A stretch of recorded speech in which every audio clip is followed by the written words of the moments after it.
There it is. Ah, there you are. Hello. Hey, how you doing? I'm doing great, Bob. How are you doing? Okay.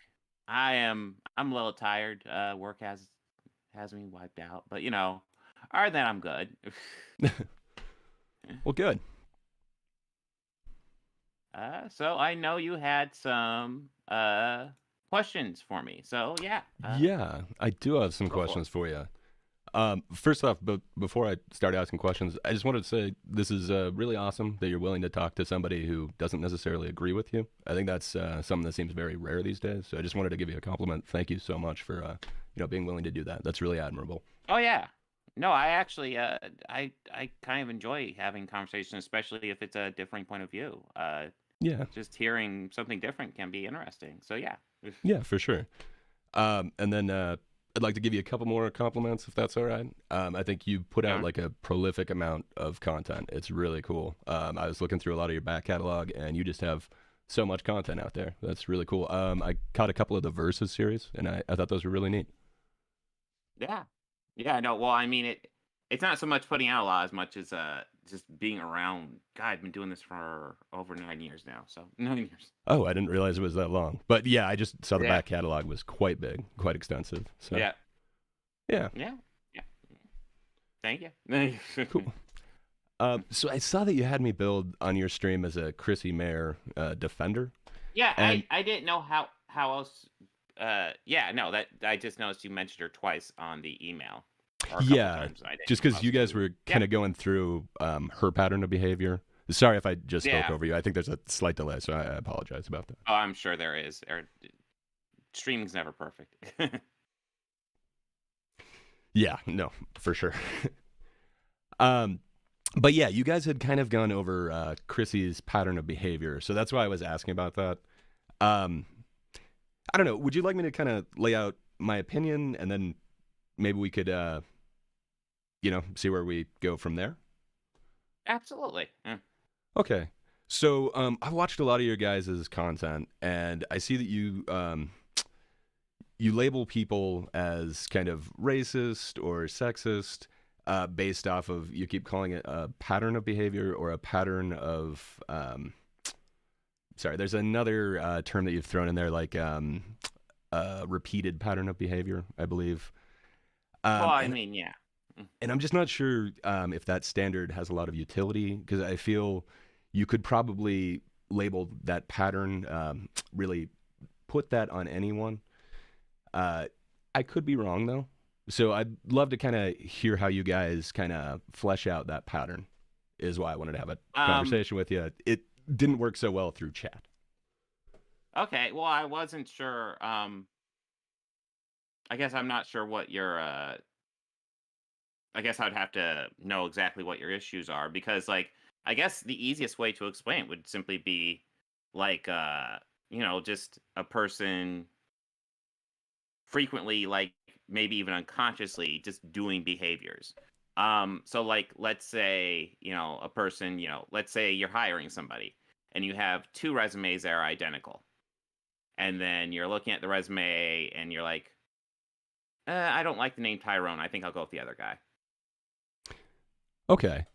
Um, Stuff like so that. Where it's I like am familiar it's with not like like the resume outright studies. racist, but yeah, yeah. And those do seem to be, there seems to be differences there. There could be other factors on that.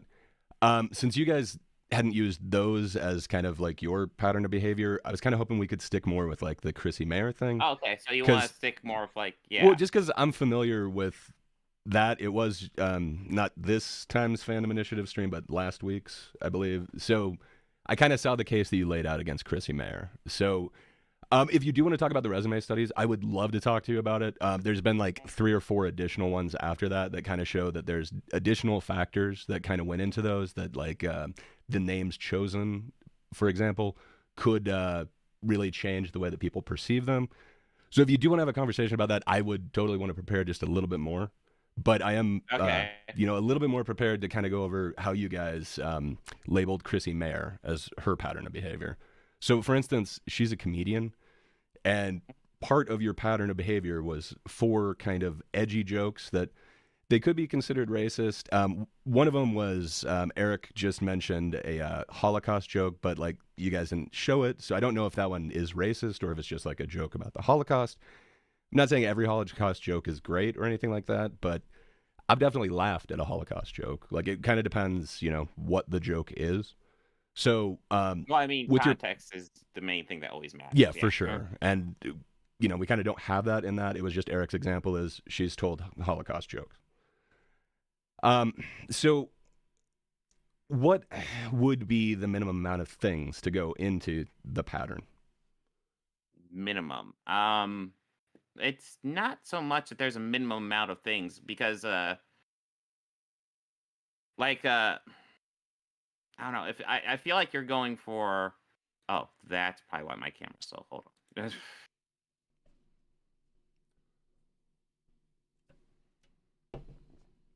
See, I might have to deactivate it.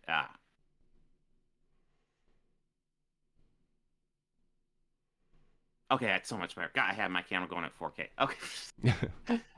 all right. So, pattern of behavior. Well, like it's not like there's a set number. It's that you just repeatedly do something. Let's say Chrissy Mayer had a history where she had a whole bunch of racist jokes, but she hadn't done any in the past couple years and had steered away from people who do that type of thing purposely. Then I won't be comfortable labeling anybody like that just for having a past, whatever.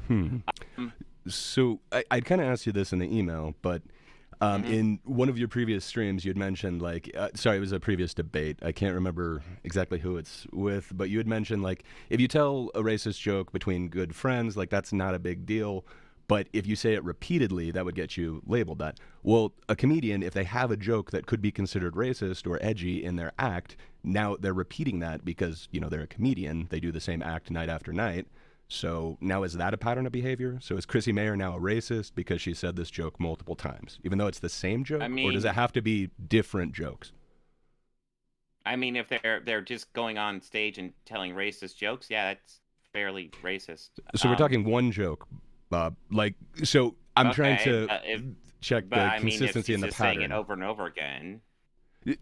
So she just has one racist joke and she doesn't No, I'm just trying to flesh out what the pattern is. So when you mention, if somebody does it repeatedly, so would that count with a comedian, since they tell the same joke night after night? Would that be a pattern for them, but a bystander would not be a pattern because they just tell the joke once? I'm just wondering, it's not a different joke? I mean, in a lot of ways, yeah. It just kind of it's all based on context. So, let's say she goes out there and she tells a joke. And then, obviously, if she tells a joke in public, she's going to get a degree of backlash if she's telling especially if she's doing a racist joke. And then if she comes out and says, hey, I didn't really think about the context of this joke.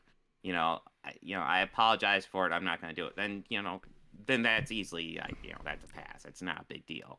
But if you just go out every night and just tell the same racist joke, no matter what the context or anything, then yeah, that's an issue. Okay. I don't know. So what do you mean by that's an issue? Do you mean that would then make her a racist if she tells the same joke because it's part of her act? Is that what you mean by issue? I mean, you seem to be getting I mean, I guess technically, but we're just essentially saying she's saying a racist joke over and over again without. So I don't know if I'd say that it's a racist joke.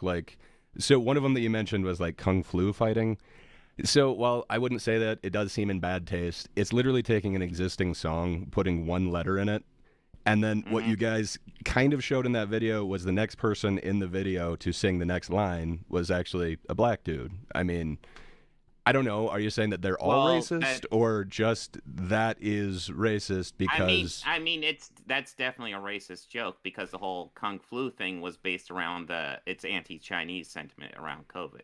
So it's edgy, but I don't think saying that means that you hate Chinese people or are against Chinese people. It's definitely an edgy joke. Well, but I mean, again, it's she's definitely a comedian. Blaming Chinese people for a virus, and I don't know that it is. I would take, umbrage with that. Yeah. I would disagree with you. I can understand exactly how you'd come to that conclusion. Are you familiar with the comedian Patrice O'Neal? No.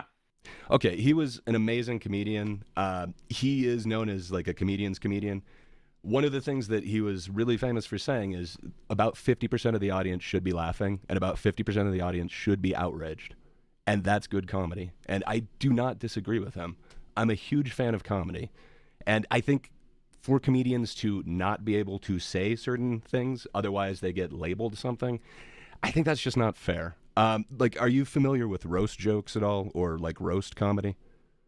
Oh yeah, no, I'm familiar with roast comedy, A but lot of those jokes you are you like al- racist and stuff, right? Like, or they're offensive, they're hateful, but they're comedians, I mean right? Like, they don't well, I necessarily mean, mean it. It's part of an act.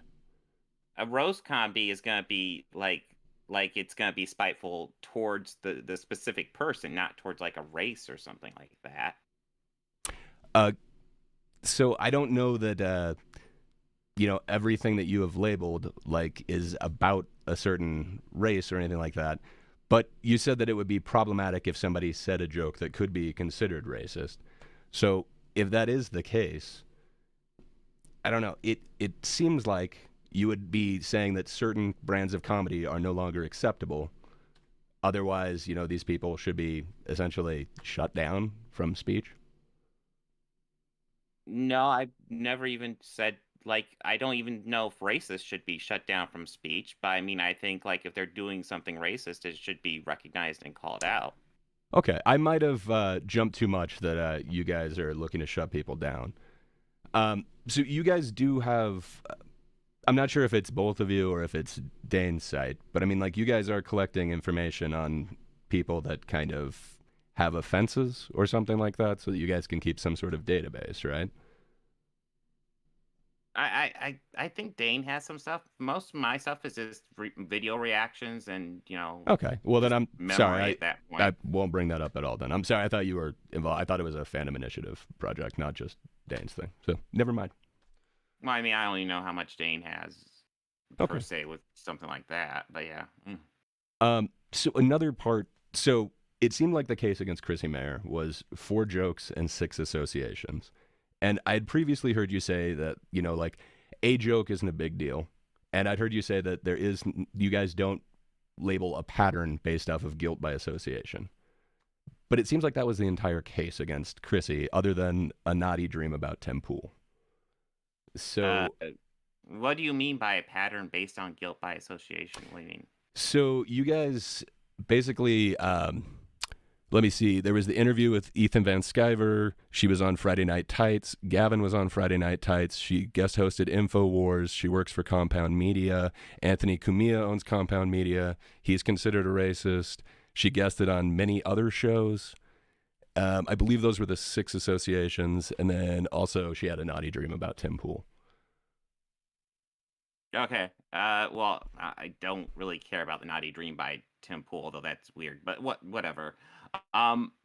That was I don't even remember that being brought up. But if it was brought up, it was probably just brought up because it was weird. But yeah, It is as kind of far as weird. like the associations, I mean, um, yeah, hosting Alex Jones's show is that's pretty bad. And then like she's on Friday Night Why Tights would all that the be time. bad? So, like, if, you're a professional out there and you're offered to host that show, why would that be bad? It seems like that right there would be Well, guilt I by mean, association. I guess I haven't looked at it, but when she hosted it, did she point it in a new direction, or did she just I essentially have try no to do clue. what Alex I've Jones did? honestly seen like slightly Uh, more than what you guys showed on the stream of Chrissy Mayer. That's why I was like, I'm not really a Chrissy Mayer defender. I'm a defender of comedy, and I don't think mm. jokes should be considered racist.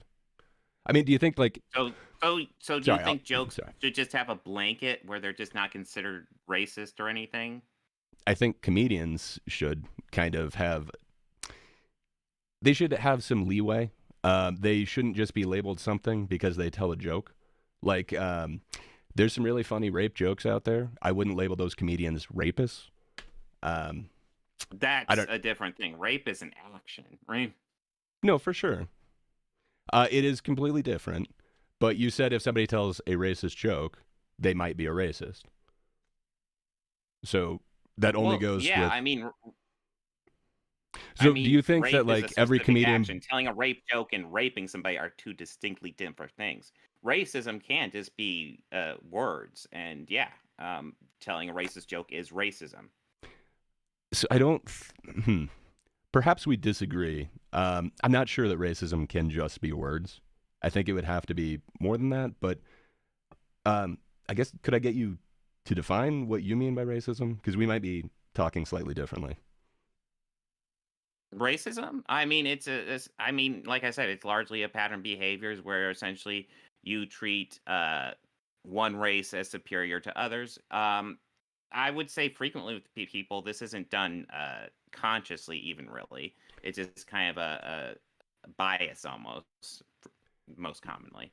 Okay, so with your definition right there, you said where you treat someone different.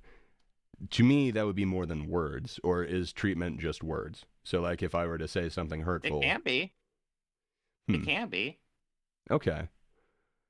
We might have a slightly different definition on that then, but I do agree with what you're saying, where you treat them differently, and you would definitely.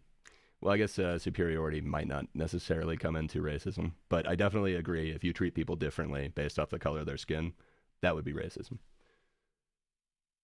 So you mentioned the pattern there. The only thing that I don't understand on the pattern is, where does a pattern form? Like, if somebody tells 2 jokes, is that now a pattern? No, it's they could tell 100 jokes, but they did it years ago, and then I wouldn't really count that towards anything. Okay, so how Because I mean, frequently honestly, would it have to be? So you're saying like years ago wouldn't, so how many years? Because some of the examples that you guys have brought up in your streams before, I mean, like you're especially against asking rags, were for like 12 years ago. Rags hasn't been on the internet for 12 years. Uh, Maybe it wasn't quite but 12, but sorry, it was quite a few years ago. So I was just kind of yeah, wondering, like, but how he's far back like he do still does stuff recently, so I like I it. Well, know, I but mean, some of them that you listen, chose. if somebody tells a racist joke like a few years ago, and then like 2 weeks ago tells a racist joke, I think it's 100% valid to bring up that they've been doing it for years. So 2 jokes would I be a think that's pattern then. completely valid. But no, not two. No, Well, not you said if just they two. said But it like years ago with and then they rags, said there's it a 2 pattern of weeks ago. behavior. Yeah, no. I know. If they I said it don't quite years ago understand and what then that they still means do it though. recently, because if they did it years ago and they're still doing it now, it shows a pattern of behavior. But you're saying doing it twice isn't a pattern, but you're saying if they did it years ago and then did it again 2 weeks ago, that is a pattern. But that sounds like you're saying twice isn't, but now twice is. I don't quite No, understand. Could I you? wouldn't really. I wouldn't really condemn twice because, like, again, like if you do a if you do a racist joke and somebody says, "Hey, that's racist," maybe you shouldn't do that, and the person goes, "Oh, you're right. I didn't really think about it," and then they correct it, then poof, yeah, it's resolved. Hmm. However, if a person says, "I'm going to keep on doing that over and over again," then that's an issue. Hmm. Okay. So I guess I still don't quite understand when the pattern forms. So, like, we were kind of going through Uh, those I mean, associations. I feel like you're looking for like concrete, like you have to do X, Y, and Z to be qualified, and it's not anything that concrete. I mean, Well, I it's think it's just a essentially really heavy charge to lay on somebody to call them a racist. I well, don't think I that mean, that should be taken lightly. well, I don't usually like to call people racist unless I essentially see many times of them essentially doing racism. How many And times? there's no firm number.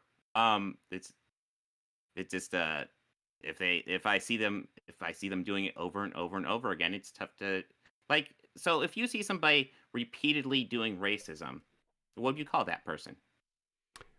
So it kind of depends on what you're talking about. So could you give me the example of the racism? Just something you consider racism. You see somebody doing that over Okay. and over and over again. Okay. I mean, like, are we talking about like assaulting someone? Are we talking about like yelling at them? Are we talking about like slighting somebody? Not Whatever hiring you would somebody? consider race. Well, obviously, I'm whatever I would what? consider racism that keeps happening would be racism. Yeah. I mean, like, So if it's somebody begged keeps in on the doing something question. you would consider to be racism, would you call that person a racist? Yes, if somebody did something that I consider racist and then they did it repeatedly, yeah, I would consider them a racist. It's literally in the Okay. question. So, Yeah. but No, you're no. not Well, saying that exactly. like somebody is doing something racist. You're saying they're doing a pattern of behavior. So, like when you guys were Yeah. looking at Chris Gore, one of the Yeah, that's things. Sorry, go right ahead. no, I was just gonna say that one of the things that we bring up is, you know, the patterns of behavior or is patterns of racism. So, some of the things that you've considered patterns of behavior were nothing. Like literally, when you guys were looking into Chris Gore, you saw that he was Hmm. doing a live stream. Again, I don't know this Chris Gore guy. I just know from watching your guys' stream. So Hmm. Chris Gore was live, and you're watching him talk about Avatar 2, and you guys are kind of going back and forth. Or, sorry, him and the guy that he was interviewing were kind of going back and forth about the effects in the movie. And then Dane stopped it and said, and you see, that right there, that could be him doing cover. You see, you got to look at the pattern that's going on here. It appeared that part of the pattern was literally them talking about CG in a movie, had nothing to do with any sort of racism, any sort of hate. They were literally praising it. And apparently that was giving cover to it. So that's part of the pattern. That's why I don't understand what you Well, guys mean by the pattern. I would I would have to rewatch that clip, but like Chris Gore literally did a video talking about how if Disney wants to keep on putting gay characters in their animation, they should do so under the Disney Sparkle brand. Yeah, I don't really condone that. I think that's kind of I weird. mean, yeah. I would call that homophobic. Okay, that could be considered homophobic for sure. Mhm. That's why I didn't bring up that example. I think that is a good example of, his behavior. But like Mhm. literally one of the examples that you guys used as part of the pattern was them talking about CG in Avatar 2. I Okay, don't see how like that's I a said, I'd have to pattern of rewatch that behavior. example. Chris Gore was a couple months ago. Yeah, just based on the information you told me, it's nothing. But again, I'd have to rewatch it because I imagine at the time it was something. Okay. Fair enough. Well, um, hmm. Okay. So, do you think that like people have the right not to be offended by a comedian? Have the right not to be a. What does that? I mean, of course, I'm a little confused. Was that even the right not to be offended? No. Yeah. So, do you think a comedian should not be offensive? Oh, I don't have an issue with offensive comedy, if that's what you're Okay. asking. Well, it kind of seems like you did, based off of like Chrissy Mayer's Sandy Hook tweet. So that's an offensive tweet for sure. Yeah. She's a Mhm. comedian. So do you Mhm. think that she should not be able to make a tweet like that? Do you think people have the right not to? No, well, that's the thing. Like, you seem to keep on saying like I'm like want to ban people. She can make that tweet, So I didn't but say that she ban. I just, you guys seem to take offense to it. And I'm just wondering, should she not be able to do that? well, yeah. Listen, she can do that. I don't like she's allowed to do that. I mean, obviously she did, but when you do like when she does something like that, she should expect pushback. She has a right to make a shitty tweet, and we have the right to say, "Hey, that's a shitty tweet."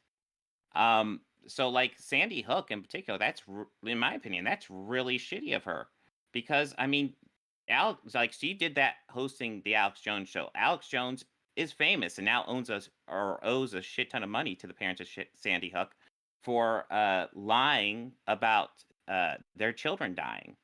Um, and yeah, that's the reason why she did that tweet. I would say at the very least that's poor taste. And then, So I don't know that I could put that intentionality on her. I'm pretty sure she did that tweet because she thought it was funny and offensive and it would probably get a reaction. But I don't know that she did that to like rub it in the faces of the parents of dead children. I don't know if that's I fair to mean put that intention there. that's the effect. I mean, she knew that was an issue going off the Alex Jones show, unless she's just not looking at the news at all. In which case, she should be looking at Alex Jones news if she's going to host his show. I don't know. I think that's a lot of mind reading that you're doing, where you're saying why she's doing it, the Wait, intentionality. No, I listen, I don't care why she did it. The fact is she did it, and it was pretty insensitive and shitty thing to do, don't you think? So, yeah, I mean, I wouldn't have made that tweet. Again, though, like, Okay. I'm not a comedian. I'm not looking to get interaction because of, like, an edgy joke or anything like that. Okay. But you previously just said she did this because, which puts intentionality. You're saying why she did it. That's why I brought up the mind reading. Like, I don't know about that, Bob. I think it could be that, she's a comedian. She's looking to get interaction with a tweet. Yeah, no, I'm certain that's what most of these guys do. They're just looking for outrage clicks. I'll be blunt. I don't think most of these guys actually even believe the crap they're saying. I think they're doing it all for outrage clicks, just for money.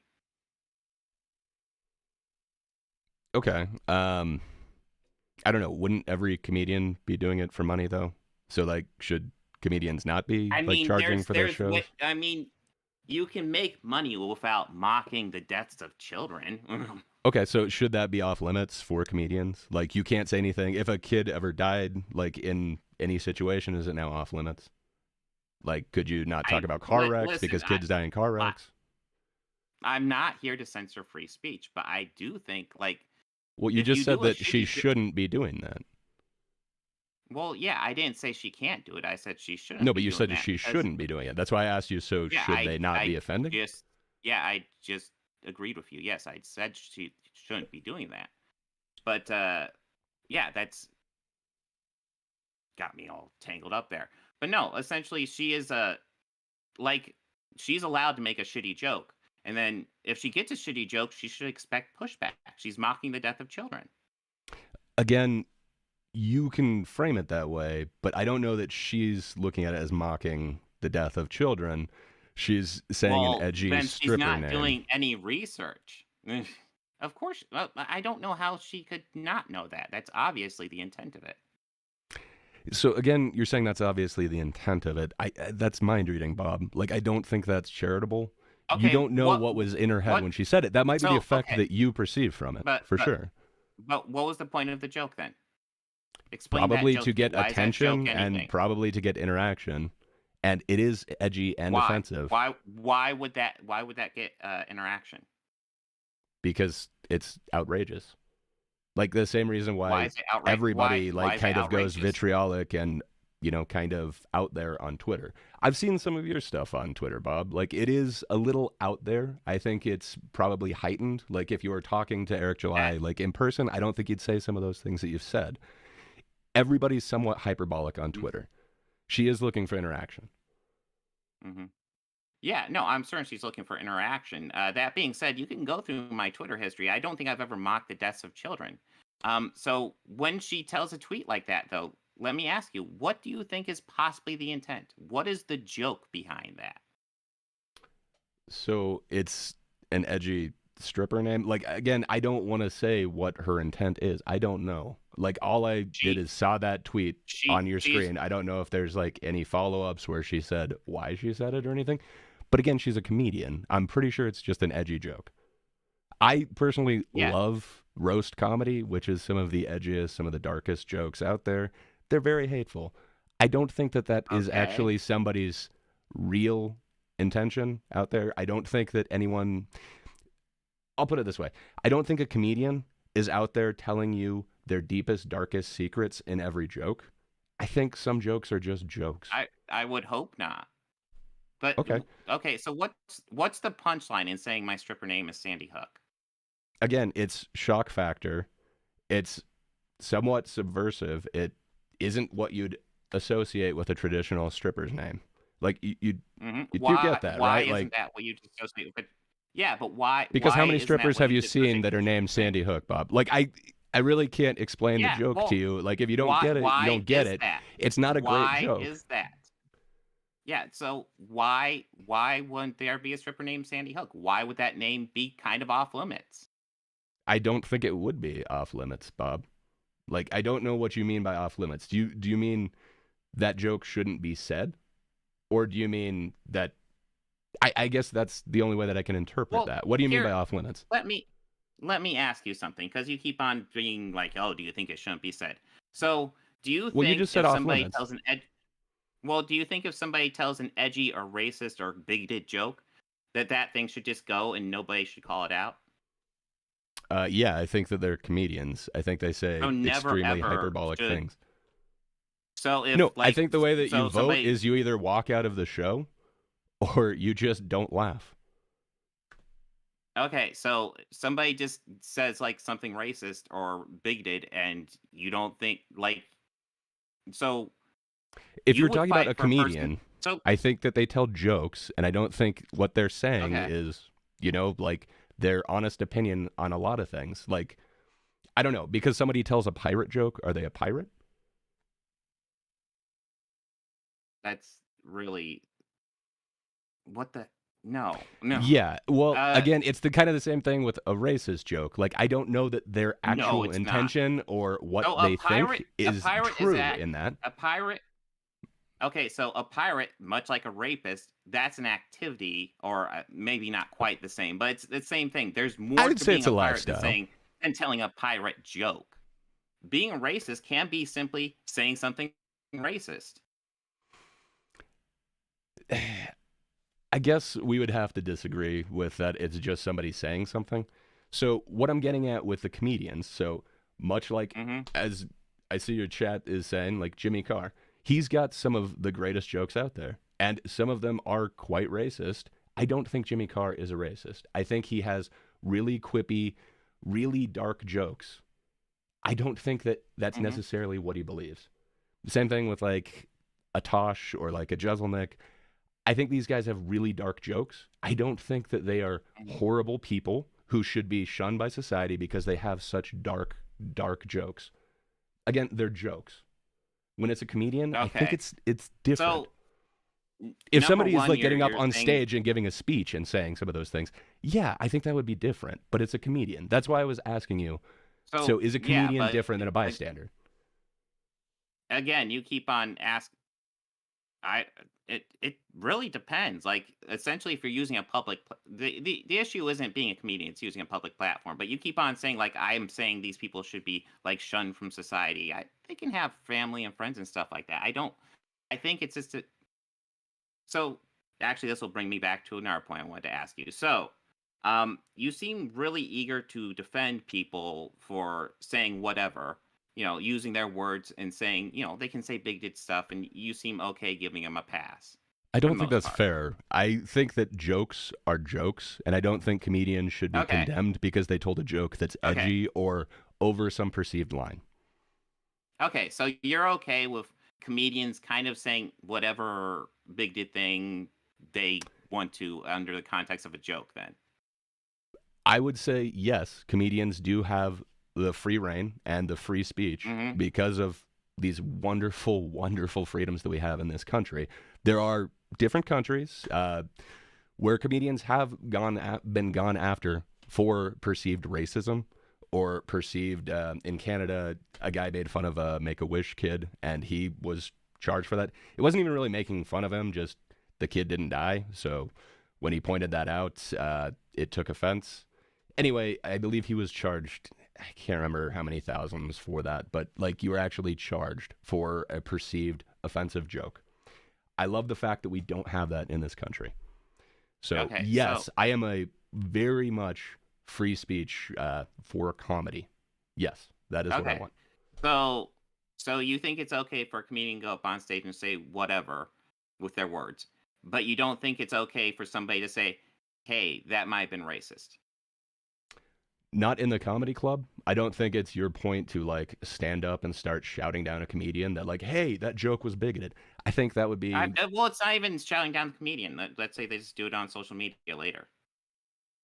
yeah, I Say, still "Hey, think you that's did X, really. Y, you did this joke. I think it was insensitive. I think you should think about it." So I don't see an issue with telling them, "Hey, you should think about this." If you're trying to boycott them Hmm. or trying to like talk to the club and say, "I was offended. This person should never be booked again. You need to fire them or you need to give me some sort of compensation because I was offended by this." I think that is absolutely wrong. I don't think that is your right as an audience member to have the comedian cater to you. I think So comedy needs to be I'm able to so take again, those. you seem You seem to be holding a higher standard of free speech for comedians that tell racist jokes than for people who criticize them.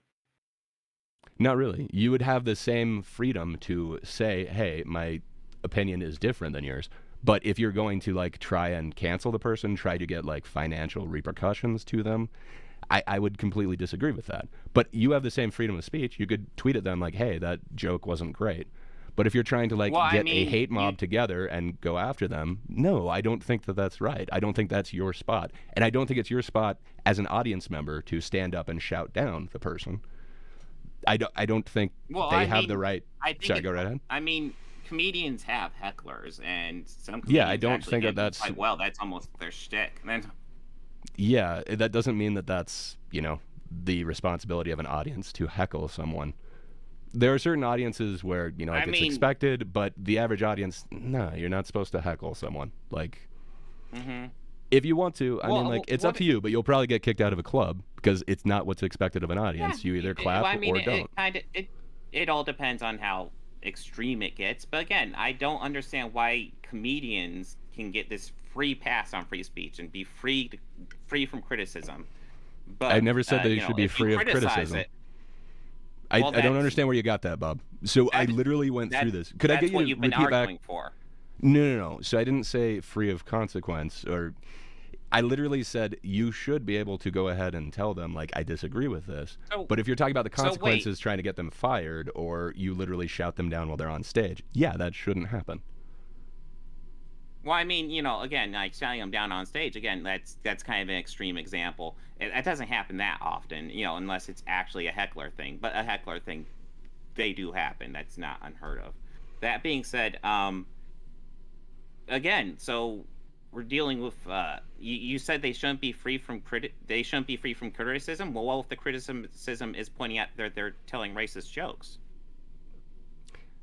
I mean, you can do that.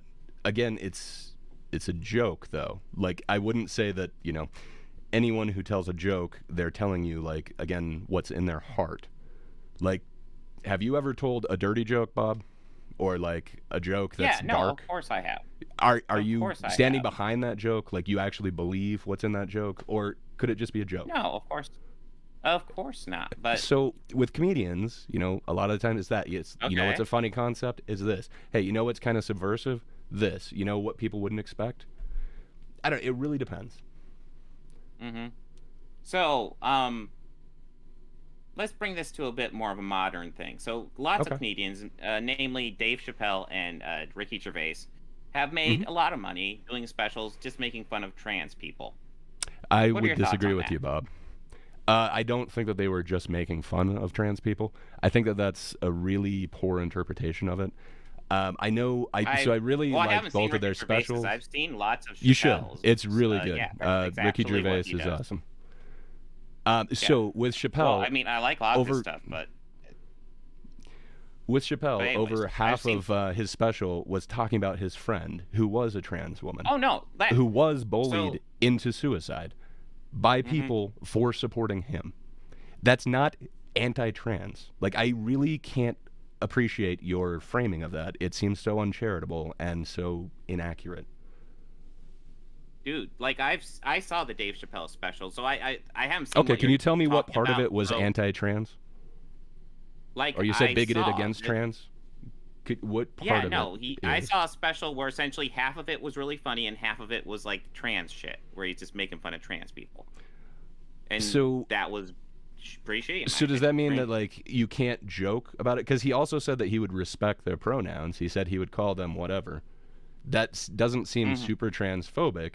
There were some jokes in there. I don't know But that his then he actual makes like essentially the beliefs, helicopter joke. but again, it's comedy. Like, so do you think that he believes every single joke that he's ever told? Well, that's the thing. It doesn't even matter if he believes it. I mean, like I brought up, a lot of people we go after I don't necessarily think they believe half the shit they're saying. They're doing it for outrage clicks and for money. But it doesn't mean, just because they don't mean it in their heart of hearts, doesn't mean they aren't putting that message out into the world, which is the issue. Hmm.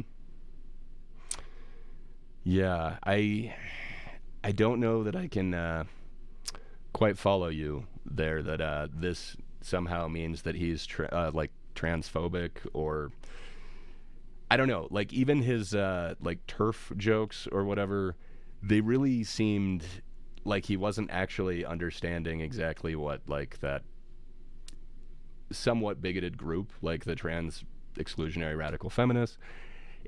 It doesn't seem like he actually quite understood what they were saying, and that's, I don't know, it doesn't seem like the way that he was saying I'm Team Turf So put through like that he has a great understanding of what that position actually means. It seems more like, hey, this is a joke, this would be funny to say this, in my opinion. But again, I can't read his mind. Don't you think it'd be incumbent upon him to make sure to research that type of thing before he starts talking about it before an audience of millions? Before you say a joke that could make people laugh because it's somewhat unexpected, like who the hell yells out I'm Team Turf? So because that would be unexpected, he should do research and then not tell that joke? Is that what you're saying? I don't quite understand what you mean by he should do research. If he's going to say I'm on Team Turf, yes, he should do research on what turf means. Again, so you think that because he said that, he actually believes it, that he is on Team Turf. I mean, you regularly, stream with a dude named Turf. Know. Like, I don't know. Like, I wouldn't necessarily say that, like, I understand he spells it differently. He's not on Team Turf. But I'm just saying, like, I don't know. Just because you say turf, I don't know that it necessarily means the exact same thing as, like, you're actually trans exclusionary. So are you arguing that somehow he meant I'm on Team Turf, T-U-R, or T-U-R-F? No. As if, I'm just arguing that. Like that? What? No. So I think he thought it's funny to say, but I don't actually know that he wants to exclude trans. He didn't do it in his personal life. He seemed to be a friend with Daphne, the woman who, was forced into suicide by the trans community not supporting her because she supported him. Yeah. So I wouldn't say that he's exactly trans exclusionary. I believe that was a joke, Bob. But he does yell that in his special to an audience of millions that I'm Team Yes, Turf. While he's on a stage doing comedy. Well, he's not giving a speech about what America should be doing. He's doing comedy, Bob. After he says I'm Team Turf, does he go, oh, I'm just it's just joking. a joke? I no, don't because like comedians turfs, shouldn't have to do that. Okay, so have you seen, dark comedy? Have you seen like a Jimmy Carr or like an Anthony Jeselnik or any of these so-called dark comedians? Have you seen any of theirs? No. It's been a while since I've done you said you knew Gervais. After Gervais says every joke, should he be like, that's just a joke, guys? Kidding. I didn't actually mean it. So that seems to be the standard that you're trying to levy for Chappelle. If you say something like, what's the joke in saying I'm Team Turf? What is the joke there? Well, the trans community seemed to be going after him. So he said, it's been like a year since I've seen it, but I think it's like, fuck it, I'm Team Turf. I believe, if I remember how his line of, I don't want to mind read him. It seems like it's a funny joke because. You don't want to mind read him, but he says I'm on Team Turf. What does that tell you? That he's making a joke. That this is part of a comedy special. He's on stage doing comedy. You're mind reading him there. You're mind reading him there. I'm mind reading him that he's doing comedy? I'm mind reading that he's doing comedy? All he's saying is that I'm Team Turf. Because as far as I can tell, saying I'm on Team Turf isn't a joke. It's just a statement. I understand that you don't see it as a joke. Again, going back to that Patrice O'Neill quote, if 50% of the audience is laughing and 50% is against you, you are succeeding in comedy. So, Bob, is there any kind of comedy that you would want that every single person in the world would laugh at? Do you think that would be good comedy? No, of course not. But you know what? If you're going to go on to a stage of millions, especially some of these bigger guys, and just say stuff that's essentially bigoted or transphobic or whatever, I don't think getting called out for that is entirely a bad thing. I think it should be recognized that, hey, maybe those jokes are in bad taste. Okay, what do you mean by called out? You said if you do that, you should be called out. Can you explain what that means? Does that mean going on Twitter and saying, hey, I didn't like this? Does that mean getting people together and going after, Netflix? What does being called out mean, in your opinion? You just use that phrase. Seeing essentially people using their voice and saying, hey, that's transphobic and insensitive and you shouldn't do that. Okay. So So people using their voice, how would you say they're doing that? Would you say that they should be picketing Netflix or? However, I mean, I guess if they feel so impassioned by it, I don't know if I'd go that far, but if they feel impassioned by it, then yeah, Okay. I don't have anything I think against that per se. I think we disagree. So again, I do believe in free speech. So I think that people do have the right to I go mean, ahead here's and the say, deal. So if Dave Chappelle, well, that's the thing that kind of drove me nuts. So he did a comedy special, and at the end, he said, "Hey, listen, I'm not going to do any more trans jokes. They're not with me on this, and I'm not going to do any more trans jokes. And so this will be the end of this kind of era of my career, or yeah. this era of my career, or whatever." He said that, and I was like, "Okay, let's not get too rough on him. Okay, we'll move on." And then he goes back and just starts doing it again. For me, What do you mean, that's in the pretty shitty. same special or? No, I mean later specials. I'm not sure if I know a later special that he did that. I'm not saying that I don't. Well, That he I don't hasn't, know but if I he did it don't. in specials, but I know he's done it. I know he's performed them. I don't know if I've heard him do one since that, but I don't know if I've seen a special since that last special on Netflix. I know I've seen articles about him doing performances, and he still does them. So. Okay. I'm not aware of that. That definitely could be the case, but yeah.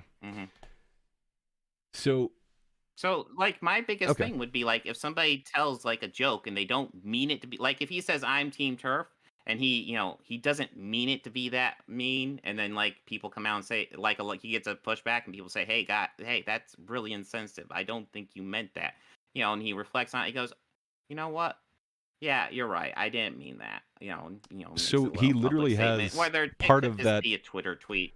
So part of that special was him and his relationship with Daphne, and he did have that exact experience that you're talking about, where basically she changed his mind on it.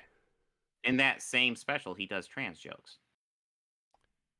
Yeah, and he's a comedian, and he was being attacked by people, and his friend was like bullied into,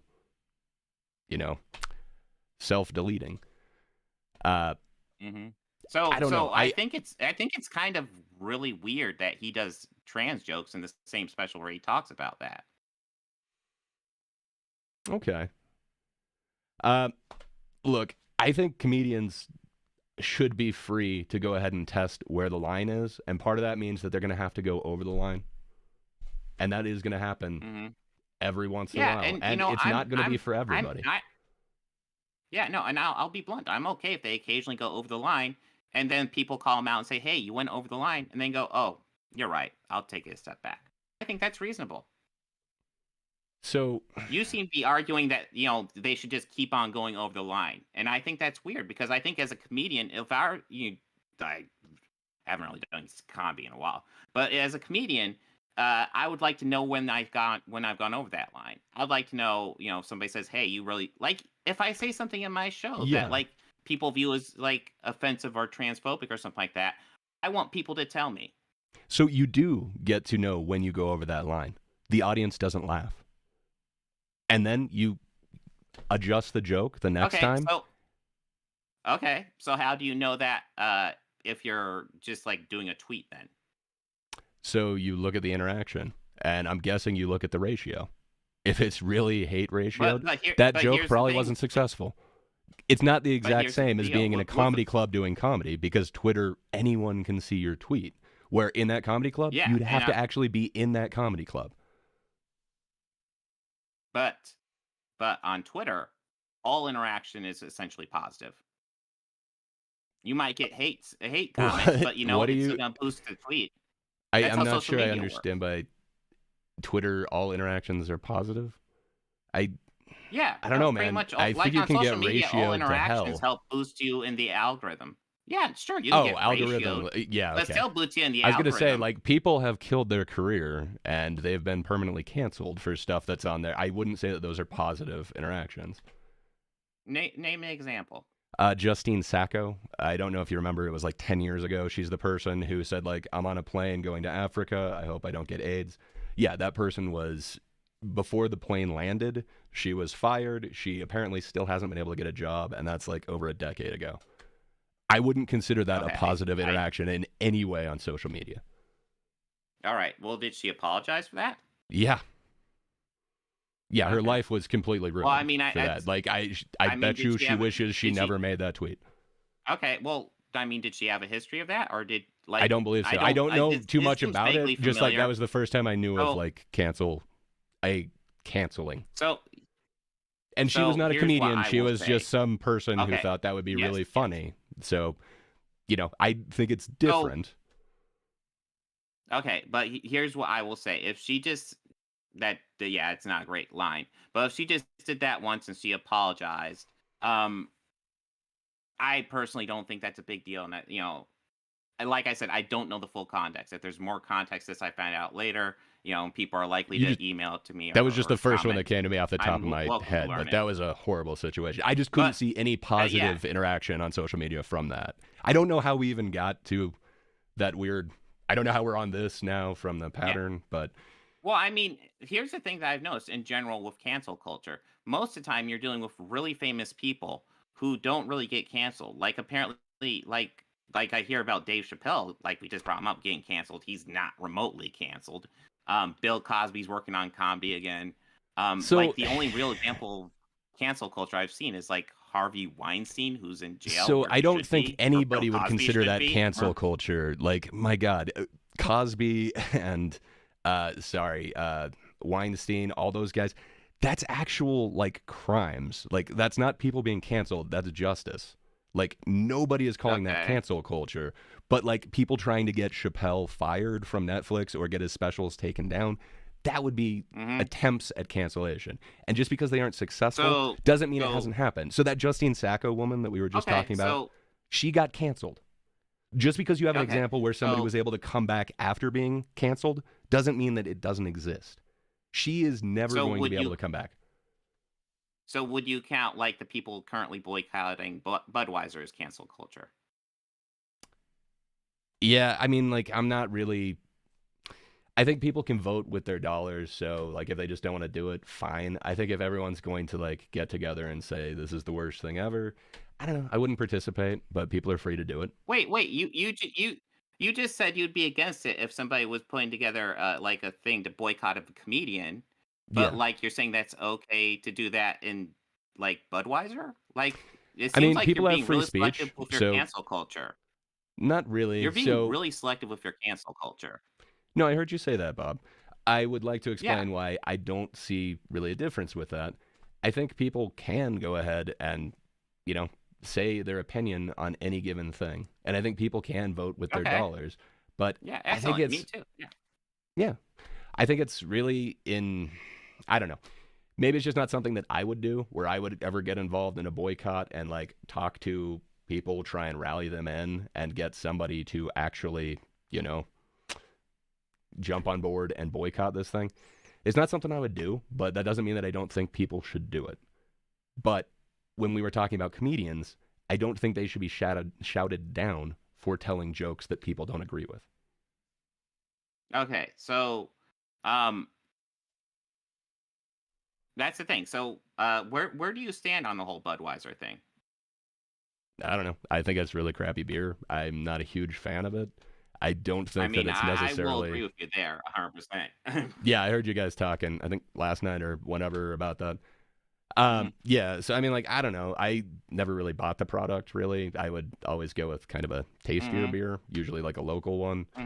But I don't know. I don't think that's a great spokesperson. I think, so I understand the CEO or VP was saying that she was trying to get a new audience in there.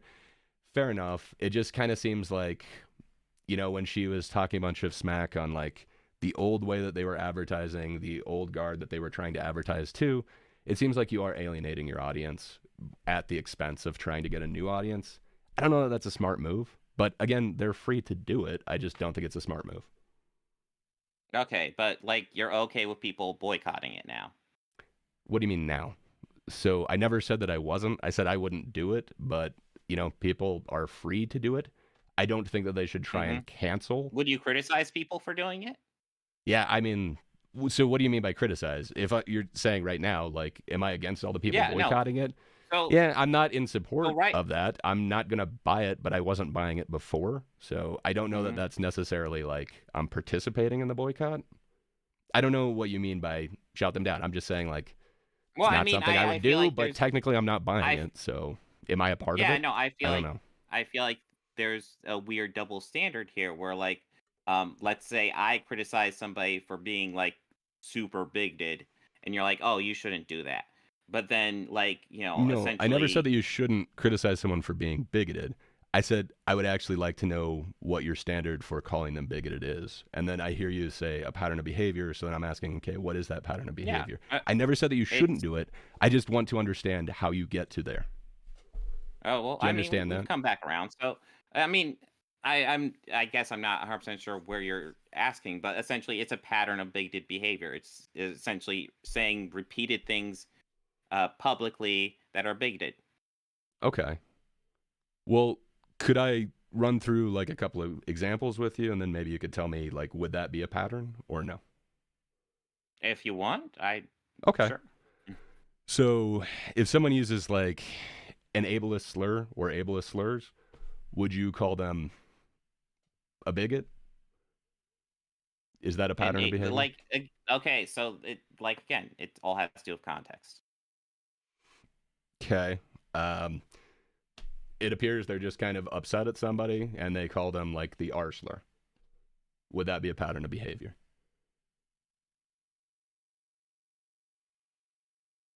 I mean, Yarsler is not great, but I like again, like, are you just talking about like once? Um, maybe they've done it a few times in the past. I mean, honestly, yeah, no, I've definitely used the Arsler plenty of times. But yeah, no, So, I'm actually so trying to would you be a correct that bigot? right now. Is that a pattern of behavior that makes you a bigot? Well, that's not really something I see a whole lot of, and I know the Arsler in particular, like frequently people use it when they're not talking about disabled people. So that's I would say definitely that's more of a knowledge thing. That there's certain things that I feel like people just need kind of educated on. Um, Okay. and the Arsler I feel like is kind of falls a bit more into that one, but there's more things that are more brazen. Okay. So, what if somebody says a sexist joke? Are they now sexist? If they've I mean, said an ableist slur and I then a mean, sexist joke, are they now a bigot? According to a pattern of behavior. again, like the context is all that matters. So essentially, just saying a sexist joke, I have no context for that.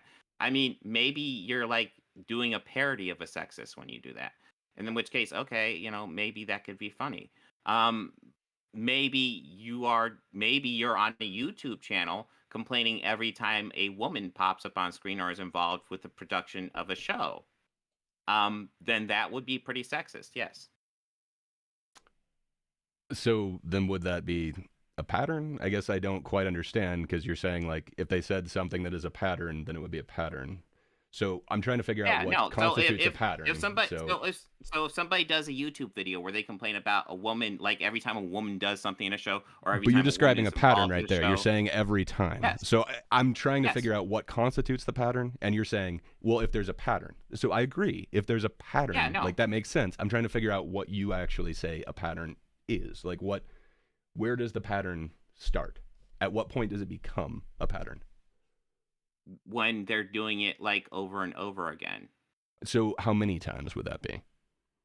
So if somebody says the R Look, slurs, you're acting like there's some set number. There's no set number. It's just when they're doing it over and over again, and they're still doing it to this day. There's no reflection. They just keep on doing it over and over again. so that seems very vague. It seems like that could be like two times. What's So what's you vague said about over that? and over again. So is that three Yes. times now? Are you serious? I mean, No, I mean like I feel like you're being purposely obtuse over what I'm saying. so I feel like you're being purposely vague. So I don't want to, like throw accusations back and forth, but I don't know, every time I've asked you to define it, you keep coming back to it's a pattern. And I don't know at what Okay, point it becomes so a pattern and at what point it's no longer a okay, pattern. so I will go ahead and describe a YouTuber for you. So let's say there's a YouTuber. Every time he reviews stuff, and every time he reviews something, every time a woman does something, he criticizes that woman, except if that woman does something, traditionally feminine. If they do something outside that norm, he always criticizes them. He always criticizes if there's a woman involved with the writing or the staff in any way. And then not only does he do this once, but he does this pretty much every single video he does. What would you call that person? Well, it seems like you've just described a pattern. So, yes, I mean, yes, thank you. That's a pattern. Well, you said but you're begging the question because you're saying he's doing this in every video that he does. So, yes. Okay. So I agree. A pattern is a pattern. So baked into your question was a pattern. So I don't feel like that's a fair example. You're not explaining what an actual pattern is. So could we get back to some examples, and then you could tell me if this is or not a pattern? Or I mean, Sorry, that whole thing, that was an example. If somebody it was an example of, like, you said somebody making fun does of this women thing over and every over and over video. again. Yes. So I don't feel like that is an example, because you said so essentially, instead of saying over and over again or in every video, you said there is a pattern. This constitutes a pattern. So I understand that. So when somebody is always being sexist in every single video, always finding a reason to make fun of women in every single context, in every single video, and he does it over and over again, what would you call that? So that's really begging the question when you're saying somebody does it in every video and they're doing it over and over again. Like, based off of that would, of course, be a pattern. So that's not what Chrissy Mayer does, and you guys called that a pattern of bigotry. So I don't believe she makes a Sandy Hook tweet every time she's on Twitter. I believe she's a comedian, and she tells some edgy jokes. We haven't done a full-fledged deep dive into Chrissy Mayer. I'm sure there's plenty of cringe in there, because I've been able to find some of just surface-level stuff. That being said, she has some really bad associations, so I'm sure she'd have plenty of stuff. Previously in the past, you said that, associations aren't automatic. Guilt by association isn't an automatic thing. But then you mentioned that she hosted Alex Jones's show, or guest hosted Alex Jones's show, and that proves that she's a bigot? Why? So I'm not sure where you're getting guilt by association isn't an automatic. You just thing. said she has a bunch of associations. Yes. You said, so what was your point in bringing those up other than guilt by association? Because it is guilt by association. That's 100% what that is. So didn't you just say, but it's not guilt by association, but now you're saying it is guilt by association? I'm not really sure when I said it's not guilt by association. Like but 2 minutes ago. Yeah, no, I might have been quoting you, but no, I never said it's not guilt by association. Okay. But yeah, no, essentially, like, let's say if somebody, let's say if somebody goes on Friday Night Tights, they don't know what it is. They're new to YouTube. They're a new YouTuber. They go on there. They don't know what it is. And then they go on there and they're like, oh shit, this is crazy. But they play nice because these are bigger YouTubers. They don't want to get offended. And then afterwards they go, they go away and they go, that was a lot rougher than I thought it would be. I don't think I'm ever going to do that again. I wouldn't want to condemn somebody like that by guilt by association for going on Friday Night Tights. But if somebody does stuff like that over and over and over and over again, we're talking about patterns.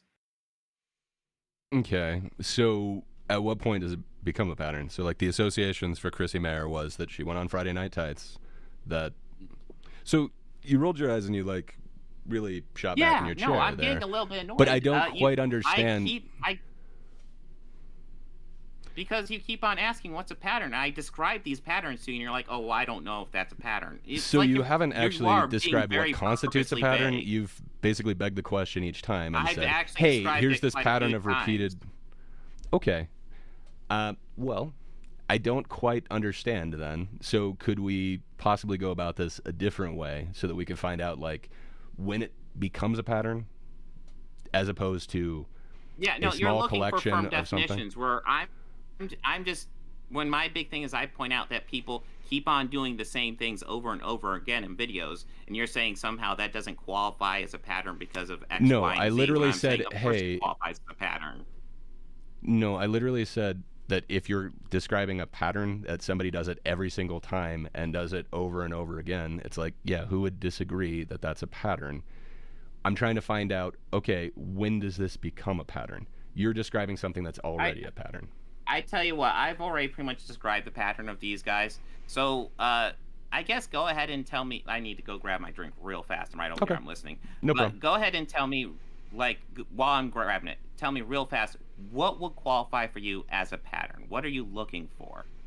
So I wouldn't qualify my definition of racism as a pattern of behavior.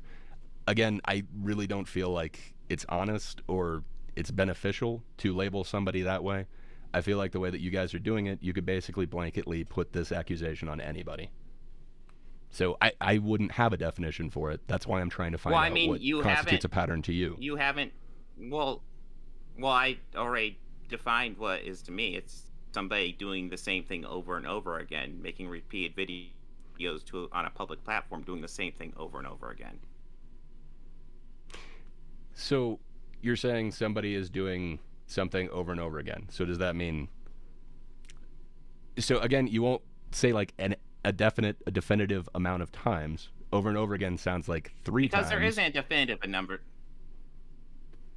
Dude, it has nothing to do with number of times I say that. It has, when I say over and over again, just assume I'm, etc. into infinity pretty much at this point. Because if, like I said, if somebody was doing this over and over again, but they did it like 12 years ago and they haven't done it since, they've been trying to be like, kind of respectful since then, I wouldn't want to call that out. But yeah, Okay. but if they're doing it over and over again, maybe 10 years, maybe doesn't matter how long ago, they keep on doing it over and over again up to present day, they keep on doing it, then yeah, I think that's worth getting called out. Okay, so how far back do you go with your inquiry? At what point is off limits? Doesn't matter. If they're still doing it, it doesn't matter. So, like, for instance, in the 90s, when, like it was okay to do some language that wouldn't be acceptable today, if you said whatever, any slur back then, like R slur or, any of, like, the gay slurs or anything like that, if you then say it well, once I mean, I already said now, I won't be so quick to condemn somebody for the R slur, but like the F slur back in the 90s, I won't. I was condemn thinking somebody more as like harshly calling as I would everything gay. nowadays. Like, I would still consider that, like, kind of, it's not something I would do now, but I know, everyone was doing that in the 90s if you were, I don't know. Yeah, no, It that's feels like it was not in quite as popular bad as culture the a F lot. slur at all, but that's a similar thing, yes. But I just mean, okay, so if you then do that now, but you did it in the 90s, so there's, a long jump between those, is that a pattern? Dude, I already explained. Like, if you did something in the 90s, but you're not doing it now, then no, that I wouldn't No, wanna you did it in the count 90s that. a few times, and then you do it, like, once now. Does that mean that now it is a pattern because you did it previously and now you're doing it again? want no, that's such a weird example. But if you did it in the 90s and then you do it once now, that's not good.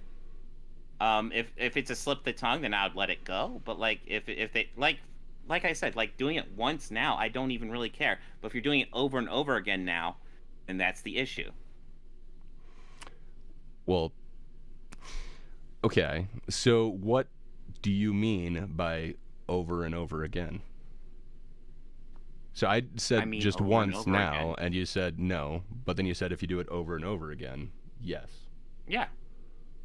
So what does that mean? Could you define what I over mean, and over literally, again means?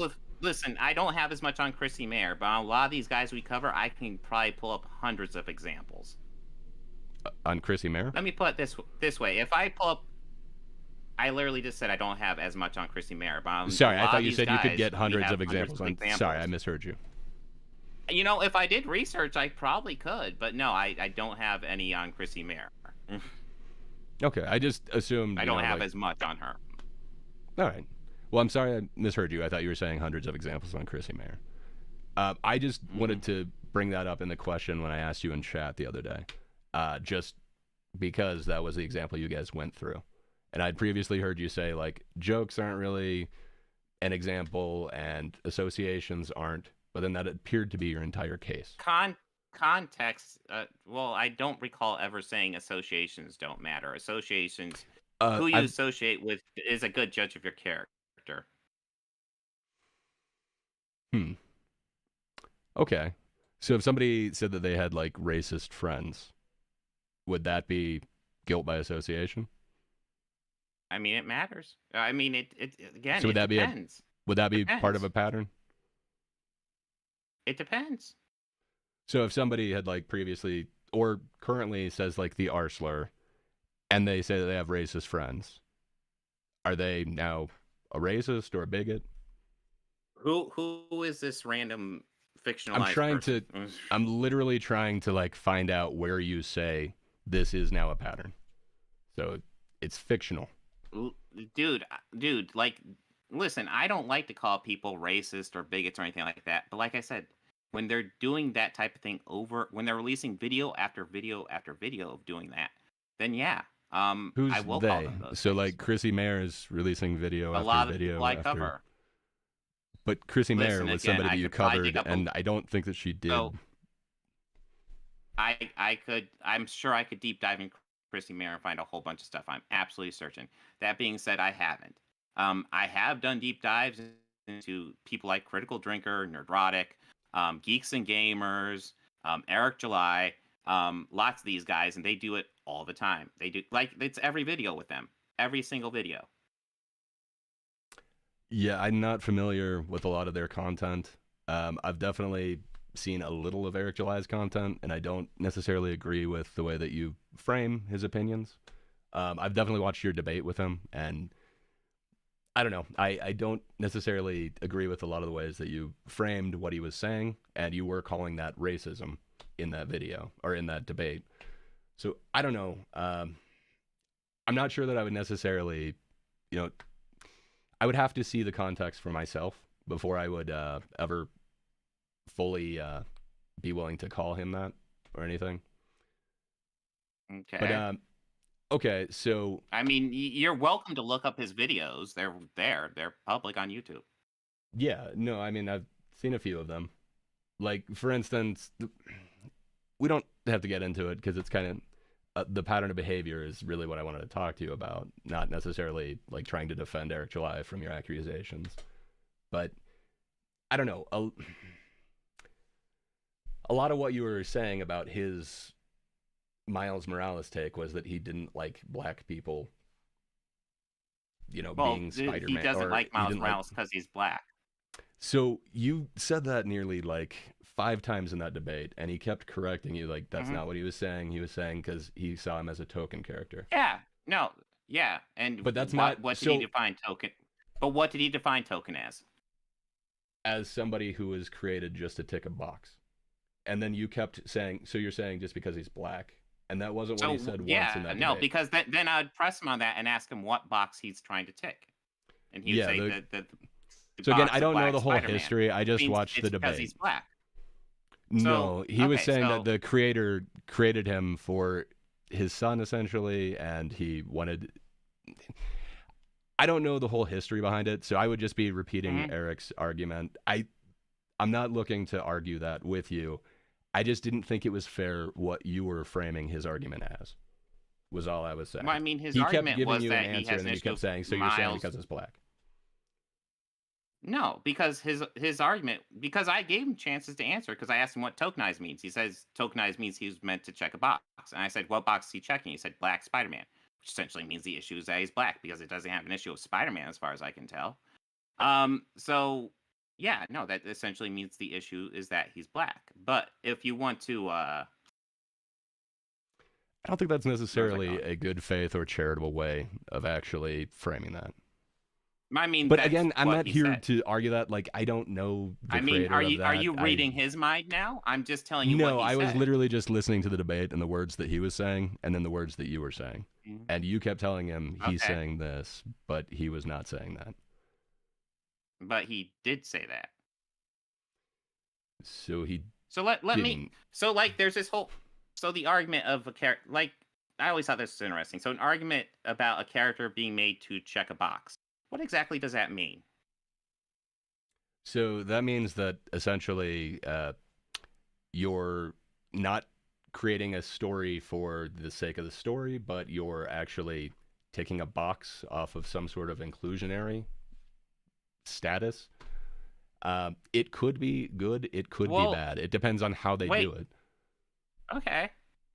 So, you're creating a character to check some sort of exclusionary box. So, is it possible for that character to number one, like lots of characters, Hey, like I there's really like tons of Into the box checking Spider-Verse. when you Like, do I'm a characters. fan of what I Okay. know of Miles Morales. Like, that's why I said I'm not Okay. here to like argue for him. I just watched that debate and I felt like it was uncharitable the way you kept framing his argument. But I mean, like, I'm Well, not here to I argue mean that with that's you. the thing. But Like, okay. Well, I mean, so you brought it up. you've called him racist in the past, and that's why we wanted to know, like, so what's his pattern of behavior? You said, well, go watch his videos.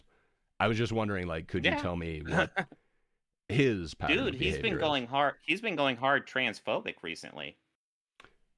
Yeah, I don't really follow him that much, but I don't know. I Okay. have to look into I what mean, he he's has. doing before I have like a opinion on that. I just knew like your debate with him.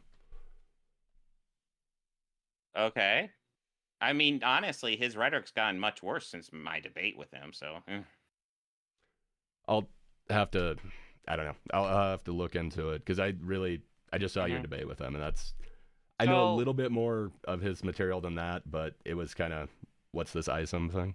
But that's really it. okay. Well, can I ask you a question? Sure. If you see somebody always doing, like, let's say somebody does it, like you watch somebody's channel and you notice they start doing video after video that is always like making fun of women, consistently always making fun of women. So what do you mean by consistently and always? Because you have it baked into there that this is a pattern because it's consistently and always. So, I mean, baked into that, you're again begging the question. Like, hey, Bob, if you are always being racist, would you consider yourself a... I mean, like, you're right. It's a hypothetical, but you're baking into it a pattern. Yes, I'd consider myself a racist. Well, I mean, like, that's essentially the question that you're asking me. And it's like, yeah, of course, if somebody is always X, then yeah, they would be X. It's baked into that question. That's why I'm trying to find out, okay, if they just say this a few times, like 3 times, is that a pattern? No. Okay, so then 4 times? Is that the pattern? No. Dude, always. Every single video, they always do it. So, I mean, okay, how many videos do they have? Are they a comedian? Like, are they telling a joke in this? They do at least one video a week. Okay, how many weeks have they been going for? They've been going for quite a few years. So, I mean, with that, you're talking like over 100 videos. Like, if you're saying that they do it every single video over 100 times, like, yeah, I would consider that a pattern. I think anyone would. I'm trying to find out what the minimum is. Yeah, Bob, again, baked into that question, it's really begging the question, hey, if somebody has this pattern of doing it, would you consider it a pattern? Yeah. I'm trying to figure out when that pattern starts. I don't have any weird... You act like I have some sort of checklist. Like, oh, they've done it X amount of times. Now I get to call them racist. It's nothing like that. It's just when they're doing it over and over again, every single video they do it. Yeah, I'm going to start calling it out because that's what they're doing. All right. You definitely have the right to do it. I just think so could you tell me what the utility of using this pattern of behavior to label someone as opposed to like, oh my God, this guy keeps saying these racist things. Instead, you're just saying like there's this blanket pattern of behavior that makes them an ist or a phobe or whatever. I mean, that's essentially the same thing. Saying they keep on saying it and saying there's a pattern of behavior, it's the same thing. That's literally what it means. Well, I mean, I guess pattern behavior could also be like activities and stuff like that. So pattern behavior, I would say, would it be technically more correct? Yeah, I would say if someone's pattern of behavior is like burning crosses or something, like that's definitely a pattern of racism. Like, I don't think anyone would deny that. But if somebody is a comedian and they tell a joke, one single joke that's offensive, it could be considered any way you want to call it offensive, where they could be any sort of phobe or ist, but they say it every night because they're a comedian. Is that now a pattern? They say it every night. It's part of their set. So you're saying yes. A comedian would then be an ist or a phobe because it's part of their set. Yeah, no, if they're I telling think like racist jokes every okay, no, let me say my piece. If they're telling racist jokes every night, and people are saying, "Hey, that's racist, that's insensitive, you shouldn't be doing it," and they keep on doing it, they plow through, they say, "Fuck you, I don't care. I'm going to do my racist set." Yeah, that's racist. Not the so. person that's doing it is a racist. So that's one joke. You now change it to they're doing a racist set. Like, I don't think anyone would disagree if their entire set is about like white superiority or whatever. Like, yeah, that's racist. If they have like one off-color joke, so and I said it doesn't have to be racist, it could be any sort of like phobic or anything. Yeah, If they have like again, one joke, but they're saying it night after night because it's part of their set. Then it all depends on context. All depends on The what the context joke is it's part of their set. They think it's funny. That's The target, like the punching up, punching down thing. Well, yeah, essentially, but like it all depends. Like this is all context stuff you need to know. Like I would literally have to see that in the set to see how I felt about it, honestly, and it all depends what other people think about it. But again, like, I mean, my instinct would be no on that, but like, that's not the type of people I usually label these things. Well, it seems like you guys did that with Chrissy Mayer, where there was like 6 associations. At least 2 of them were Friday Night Tights. Dude, and okay, so yeah, but Friday Night Tights like every week. Okay. I mean, that's definitely a pattern. So, I mean, just based how on many that, times would she have to go hundreds. on Friday Night Tights before it's a pattern? Dude. So you're being really vague Again, with it. You're saying like going that's into a pattern. these like you act like I have a checklist. Like, oh no, she's done it 12 times. Now I have to call her this. It's not that. It's literally just she's hanging out with people who are absolutely racist and all that type of thing, and it speaks to her character that she's okay with that. Again, she's a comedian. Like, I'm pretty sure if it's not going well with the crowd, she would then adjust. I don't know. I don't hear her like. No. Those guys definitely have their own crowd. Do you think just having a crowd of people who are okay with that means it's okay?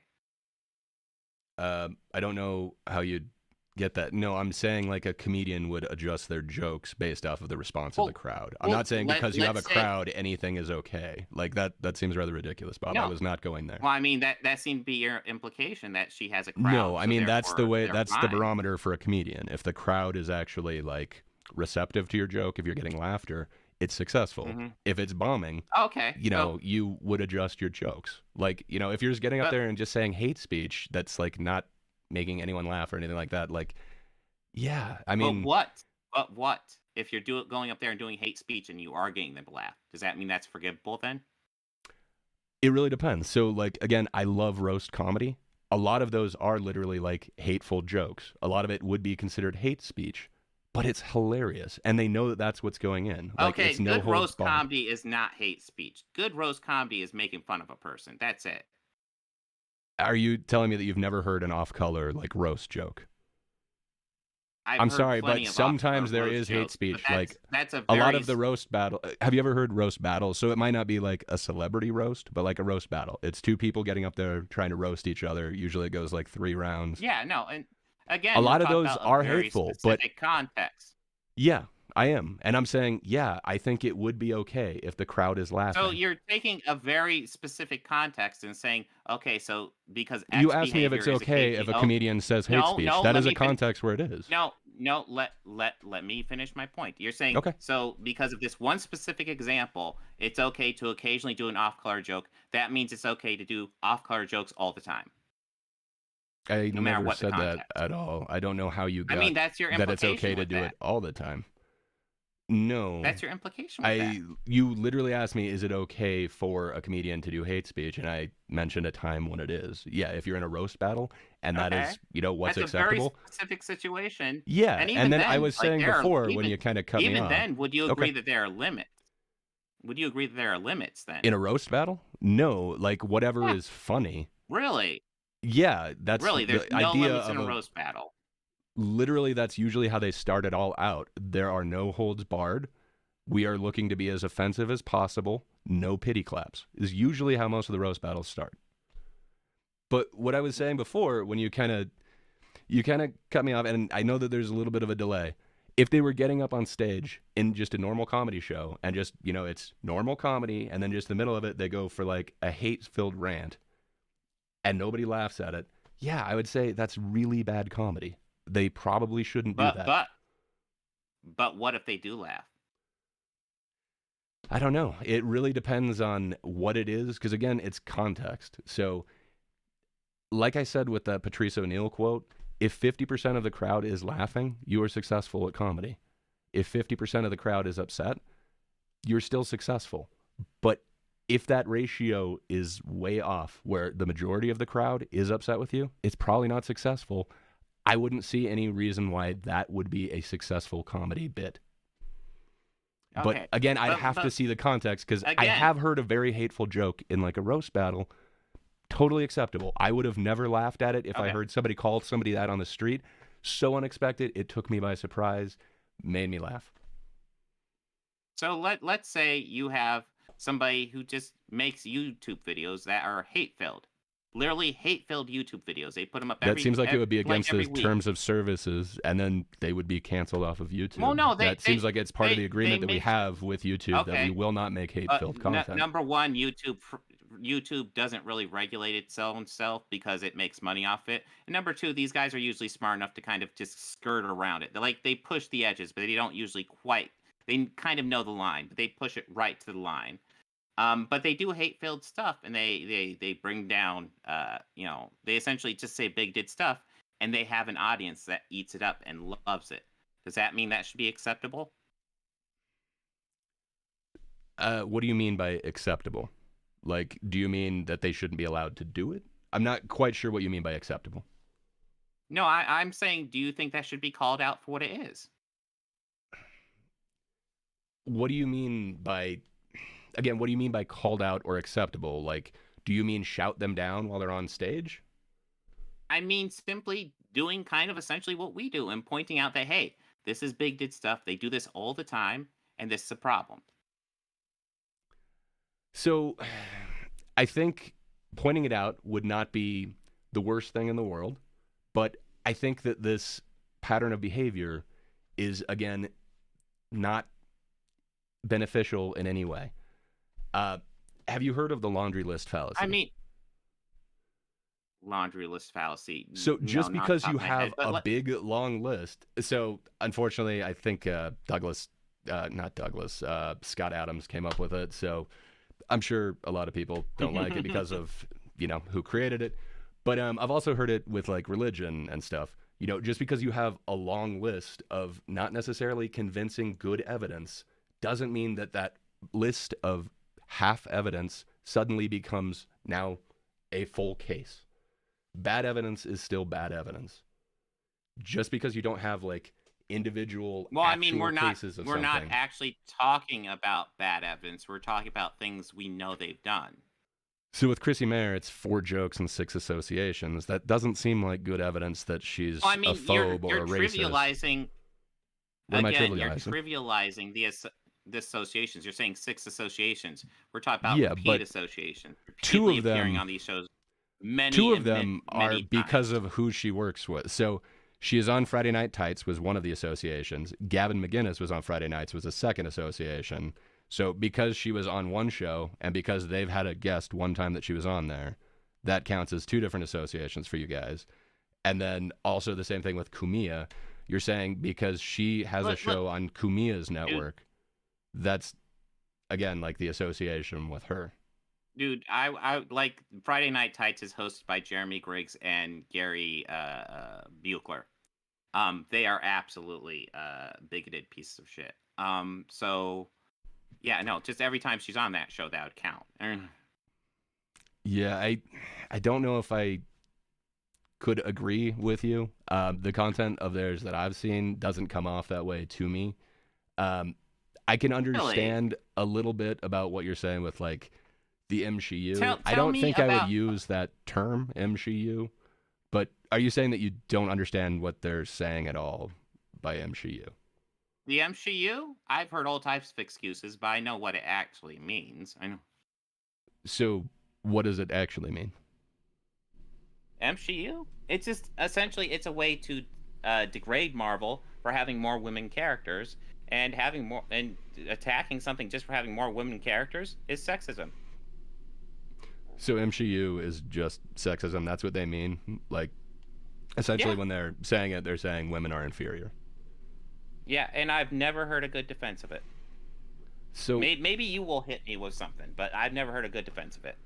I mean, it's not something that I use, but when I've heard them describe it, they're not describing it as like women bad, so boo women. Really? I've heard it. Really? Because Yeah, that's not what I've heard. So why do they use it as a criticism then? Why is it used as a So again, criticism then? I'm not here to like defend all of them, but from what I've heard, the description of it is when you actually like break down Phase 4, like the majority of the superheroes are female. It seems like there is one direction that it's going. That's the definition that I've heard, and that's why they're calling it MCU. Things that were traditionally male that, you know, again, kind of possibly alienating your existing audience. So at the expense, trying to gain a new audience, possibly at the expense of your old audience, is what I've heard people call MCU. Again, it's not a term that I normally use. I'll hit you with something whopping. If the old audience was capable of 100% sustaining them and they were comfortable with that, they wouldn't do it.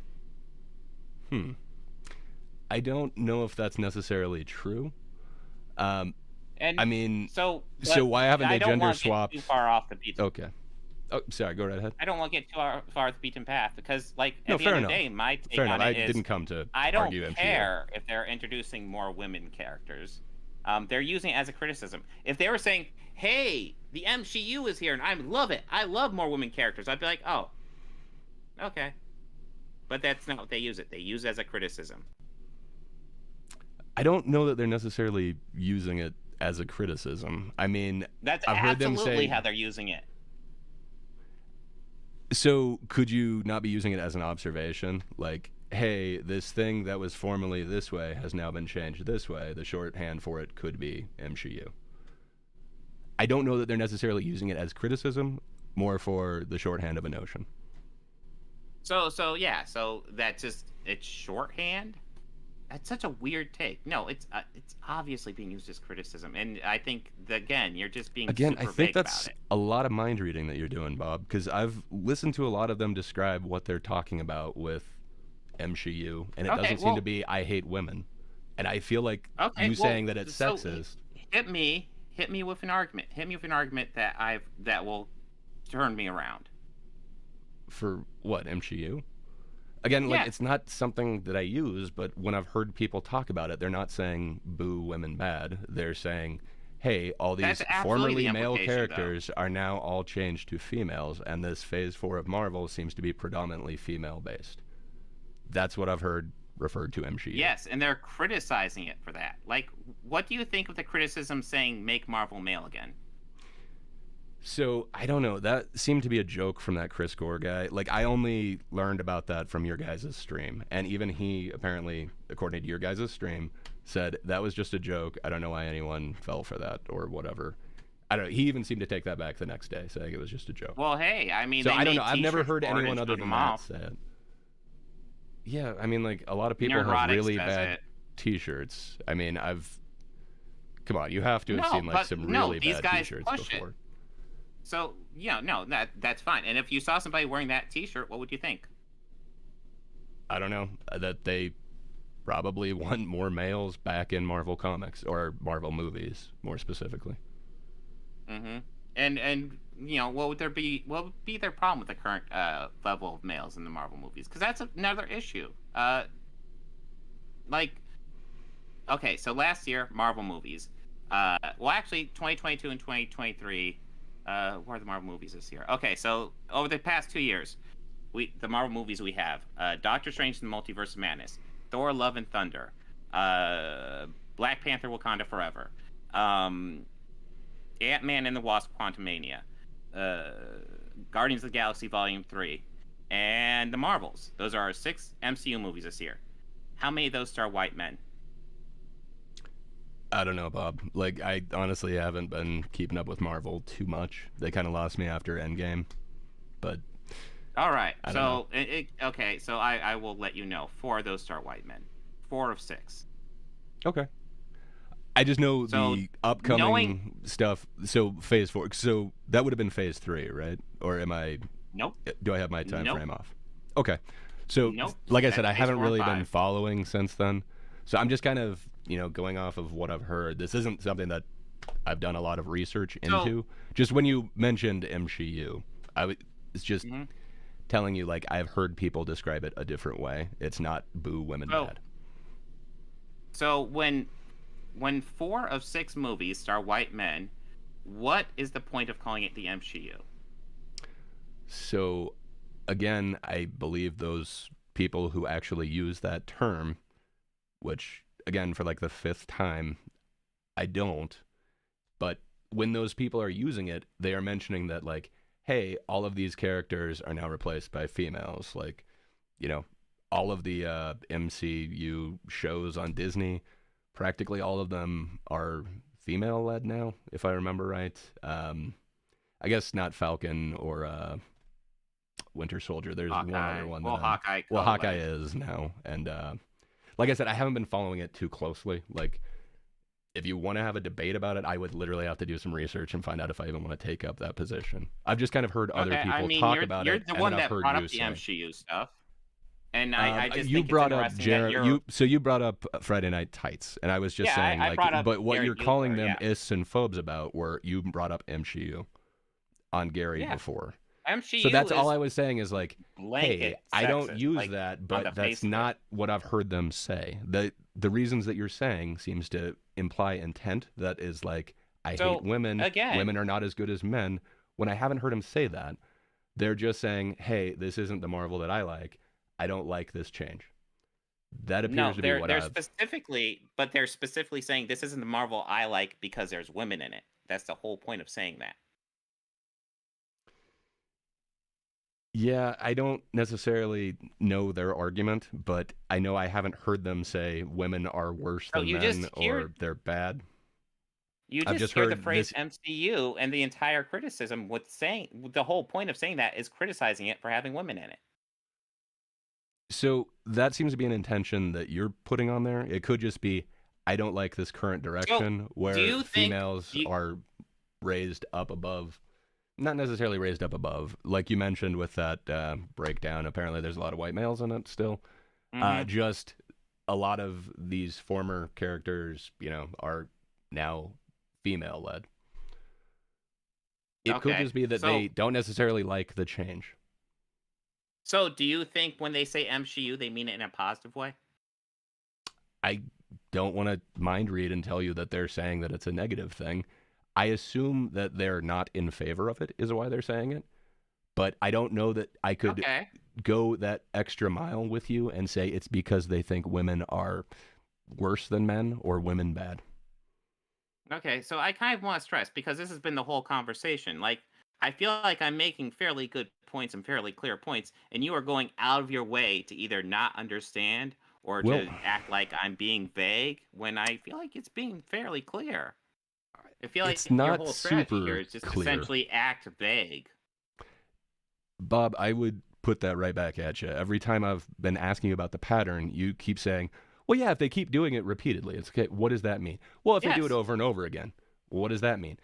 That is super vague. And then all your No, hypotheticals that it's you've not. given me No, are, it's not. hey, if they do this every single time, if they're always doing this, it's Yes. like, yeah, if they're always doing that, yes, by definition, that would be a pattern. I'm trying to figure out when Yes. that pattern forms. I don't feel like it's Again, fair and for you to again, say that I've been that's a vague. Can you that's a tell me one vagary point that you're I've been vague introducing. on? And I would love to clarify with you. Literally, that whole argument there is a vagary. You're just trying to add vagary to this where it doesn't like when I'm saying they're always doing it over and over again, you're Bob, like, oh, I'm but being when as does it clear start? as I can be. And let me stress this again. I think using this pattern as some sort of standard to then castigate somebody as some sort of ist or phobe, I think that pattern has no utility. I feel like you could use that against anybody and call them an ist or a phobe. So For that let me reason, ask I you. feel like that is much worse than actually going off of good evidence.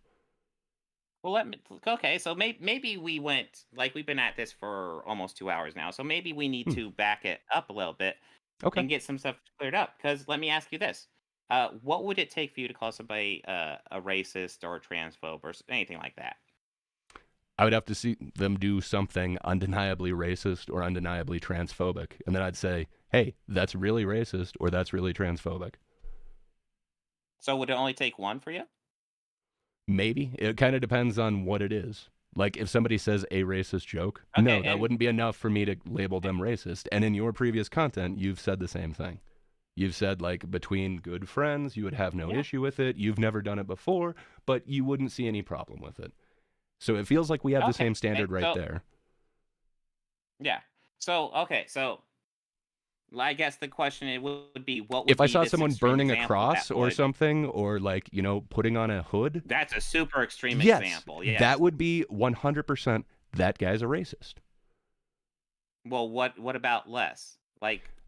Okay, if I Does it saw have to be a somebody burning doing cross? Is there something where nothing they're less than that? literally, if I saw somebody literally discriminating against somebody, like, they have a place for rent or something, they need it rented to anybody, they refuse to do it to a person of color, yeah, I'd say that's racist. If I see Well, somebody again, literally, I mean, let's make that a little bit more vague. Let's say, they okay, aren't actually I thought we wanted to let's clarify say they things, but aren't now you want to actually, make things more vague? Like, here, let me get to my point. okay. So let's say they aren't saying I'm not going to rent, like obviously saying I'm not going to rent to black people. That's racist. But what if they say I'm not going to rent to people named Tyrone? I don't know. Like, I do have certain connotations with certain names. Again, not like, you know, names like Tyrone or anything like that, but like, I had a bully when I was a kid named Josh. That name always kind of just like sets the hair up on the back of my neck. I don't know. I think people have weird patterns.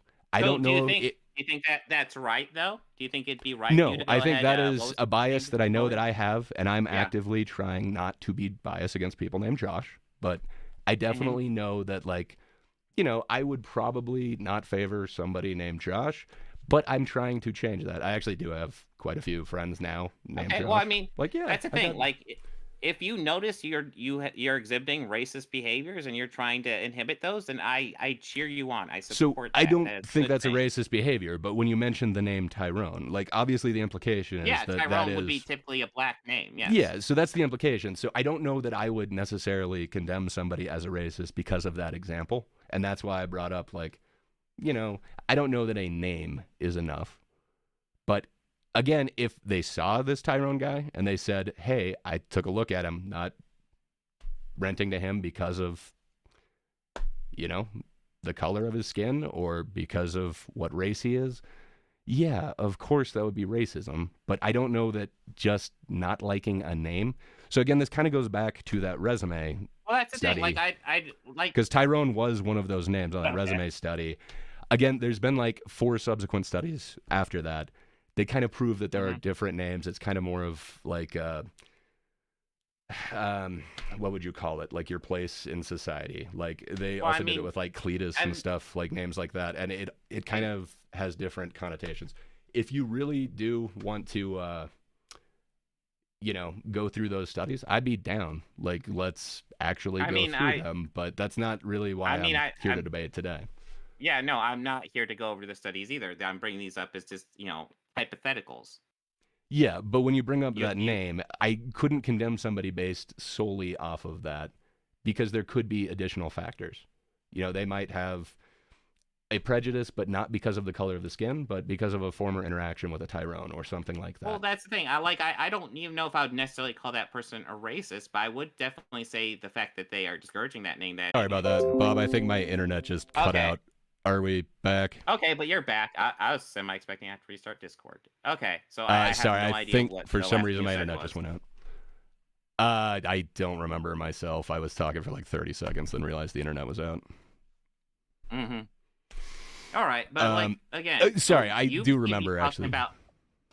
Okay, Sorry, I do remember what I was saying. It was about the name. Like, I just don't know if I could follow you down that road that it's discrimination based off of not liking the name Tyrone, when again, anything could have previously made them have some sort of bias against the name Tyrone, which doesn't necessarily have to do with like someone's race. So I couldn't condemn someone Mm-hmm. as a racist based solely off I of your mean, example of not renting to somebody named Tyrone. here's the deal. I feel like I'm giving you like, hypotheticals and examples, or specific activities by people, and then you almost seem to go through like do like backflips and jump through hoops to try to explain how that's not bigoted behavior. No, And how that I, would be mind reading to say that he's doing it just because of this. I wouldn't know the dude, reason, so dude, I wouldn't condemn I them. don't know. I don't care about the reason behind it. Like, number one, the Tyrone thing. I'm just bringing that up as a racist behavior. Like I said, I don't even know if I'd qualify as that person as a racist, since they probably are just doing it subconsciously anyway. But let's go back to like the YouTubers who are constantly making bigoted content. You seem to be going like doing backflips trying to explain, oh, I can't read their mind, which you are 100% correct on. I can't read their mind. All I can do is tell you what they're saying, and what they're saying is bigoted stuff. Hmm. I don't know. Okay, can you give me examples of the bigoted stuff that you're saying? Like the previous examples that I've I heard is mean, saying like we MCU. went over MCU. Obviously, they're doing lots of videos criticizing Spider-Verse for having a trans flag in it, saying to protect trans kids. They're going nuts over the Budweiser stuff right now. Yeah. Okay, so not supporting Budweiser when again it could be that hey, I feel like No, this I is don't. I alienating don't their core care. So audience. Like I don't know that they're necessarily bigoted I against so trans listen. people because they're not supporting Budweiser So right now. Again, you're so not buying if Bud right Budweiser, now. So are neither of us no, are. but So are we let's. participating in a boycott It's or it's all it's all in how you do it. Like, if they're saying I'm boycotting it just because they have a trans rep, yeah, that is kind of that's not a good reason. But if they're boycotting it because they don't like Bud, then yeah, fine, I don't care. Context matters. But let's go back to the Spider-Verse example. Like, all the people are screaming about the trans flag that's in Spider-Verse trailer for less than a second. What would you call that? I I don't know. I haven't heard. Like I said, I don't watch a lot of their content, so I didn't know. I don't know in what context is their trans flag. Is it trying to say like? Is it like in place of the American flag, or is it like what is the Nope. context of that? It's a trans flag in the background that says "Protect Trans Kids." You can barely see it. It's in less than 1 second of Spider-Verse trailer, and they're yelling about it. Hmm. Uh, I don't know. I wouldn't yell about it, but I'm not sure. I don't know the context of it. I've never seen Oh, them I just told you argue the about full it. context. I know. I understand that you've given me the context as you see it, but I don't know that I necessarily trust your framing of it, that they're just yelling because they've seen a trans flag somewhere in a cartoon. I don't know. Ryan Cannell. Well, it's not even in a cartoon; it's in a trailer. Ryan Cannell did a video, and Eric July did a video. I'm sure more of them done videos by now, but they've all done videos essentially screaming about how this is, this is pushing an agenda. All their usual talking points. Hmm. I don't know. I'm not sure if I quite believe your framing of Ryan Cannell. I saw so the way that I was introduced to you and Dane was through your debate with Adam and Sitch, and you particularly brought up that Ryan Cannell video, the Hmm. one where he's talking about Batman, the Batman, and he was talking about the characters in there, and the way that you framed it didn't seem to match up with what I actually saw when I went to Ryan's video and I watched it. I wanted to see it for myself. Like, is he really just upset that there are black people in this movie? That was the way that you Hmm. framed it. That was not what he said at all. So I'm not sure if I fully buy your framing of what you're saying, that they're being upset about this trans flag is. So I would want to see the Okay, context for myself. give me a few moments. I will pull that up immediately. Okay. Again, though, Here, like, I want to pull up the Batman thing because I actually want. oh, okay. So we can. So I'm not saying that I support Ryan's, like, position here, but I'm saying that it's not the framing that you put on it. I just want to make that clear. Like, I'm not here again to Well, defend let's see if Kino, we can but clarify this framing on what okay, exactly he says. yeah, let's do it. Uh,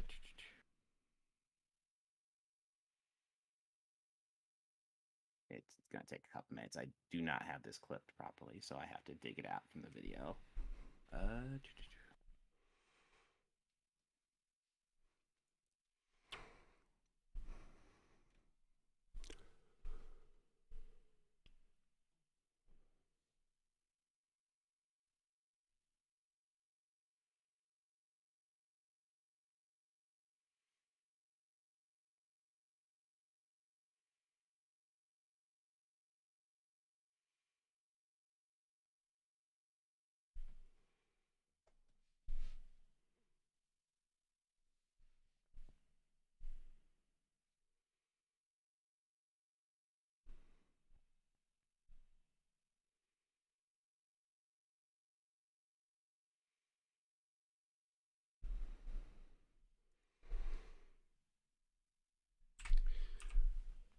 Here we go. I am. Let's see how this works on Discord.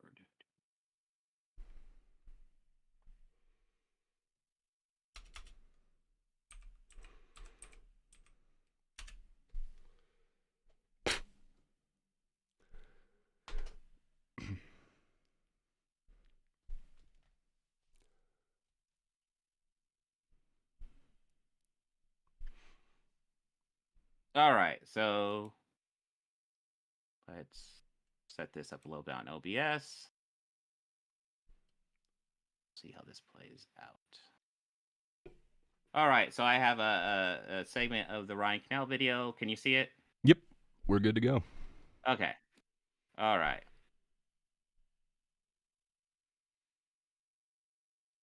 People were, you had Jim Gordon, who's black in this. I wish it played better. You had Catwoman, who's not white in this, and then you had the mayor, who's a black woman. Again, very much on the nose for current day Hollywood. Did not like that. Took a little bit off the score for me, to be honest. Overall, my experience with it is an 8 out of 10. I think this. So overall, he's saying he liked it, but he's taking points off it because Black Commissioner Gordon, Black Catwoman. What do you think of that? So that is not what I heard him say at all. So you're saying that it's only because of Black Commissioner Gordon and Black Catwoman that he took points off of that? That's what he just said. No, he just said the only positive white characters in there were Batman and Alfred. That's not saying that... Well...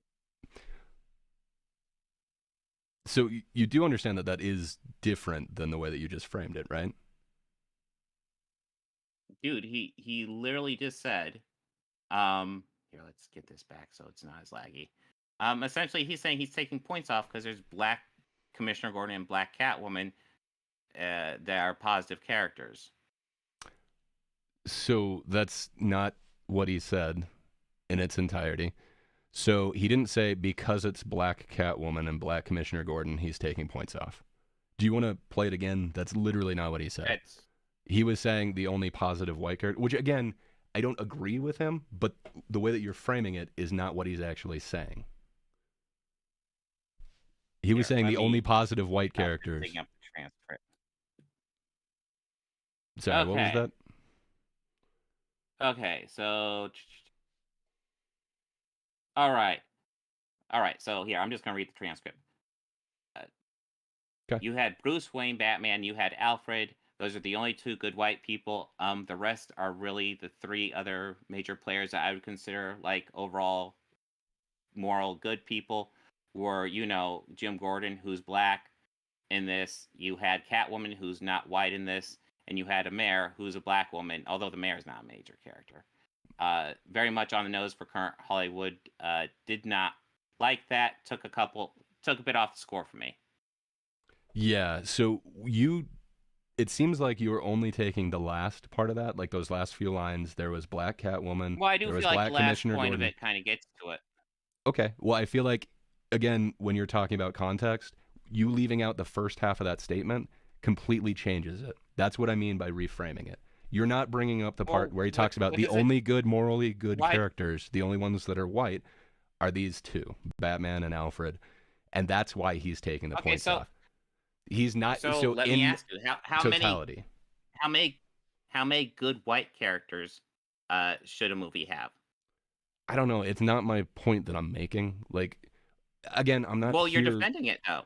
You're No, I'm defending that literally. point. So I set it up before this, and I said it numerous times during it. Again, I'm not defending his point. I'm just saying you framed it incorrectly. You did it dishonestly, where you're only taking the last half of that statement and saying that's all that he means. You Well, the mentioned last half context would be matters the big before, point. and you're not mentioning the first half of that. That he's not Well, upset that's the just thing. The because first half there's. doesn't change it. So it does, though, Bob. That's why, How?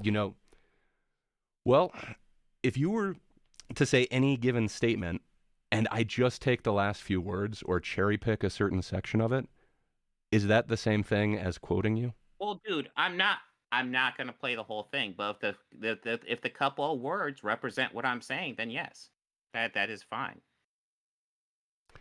So you'd be fine with somebody like cherry picking or just taking like certain quotes of yours and then saying, okay, because of this, that means that you're racist, or you, I don't know, any way that you could take a certain quote out of context, you're okay with that, and then that could be part of your pattern. No, well, what I'm saying is that if that's a good representation, what he's saying there is that hey, there's good white characters and there's a couple good black characters, and because of those good black characters, I'm going to take a couple points off the movie. So no, so again, you're not taking into account the first part that he said, that the only No, morally he said good. there's a couple good white characters. How many good white characters does this movie have to be good? I have no idea to meet his standard. Again, it's not an argument that I'd make.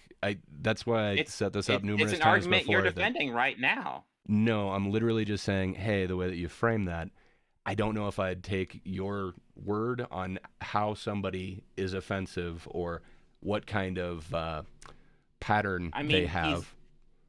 I would he's want to literally know. complaining because there's black characters in the movie. So that seems so uncharitable. You literally No, just went no, through. No, listen. hey Bob, for His one whole second. argument would. Sorry, you just went through and you just read that, and then you're saying that now he's just upset because there are black characters. That seems so uncharitable. Because You literally just read the transcript. literally, We just watched the video. yeah, He did not yes, literally just say because there's black people, I'm taking yes, points off. dude. Because literally, his whole point was, if Commissioner Gordon, Catwoman, and the mayor were white, I wouldn't take points off. No, Bob, that would That's what be he only said. taking. Then No, he said that. So again, I don't think that that's a charitable way of interpreting what he actually said there. so, like, how would you interpret it then?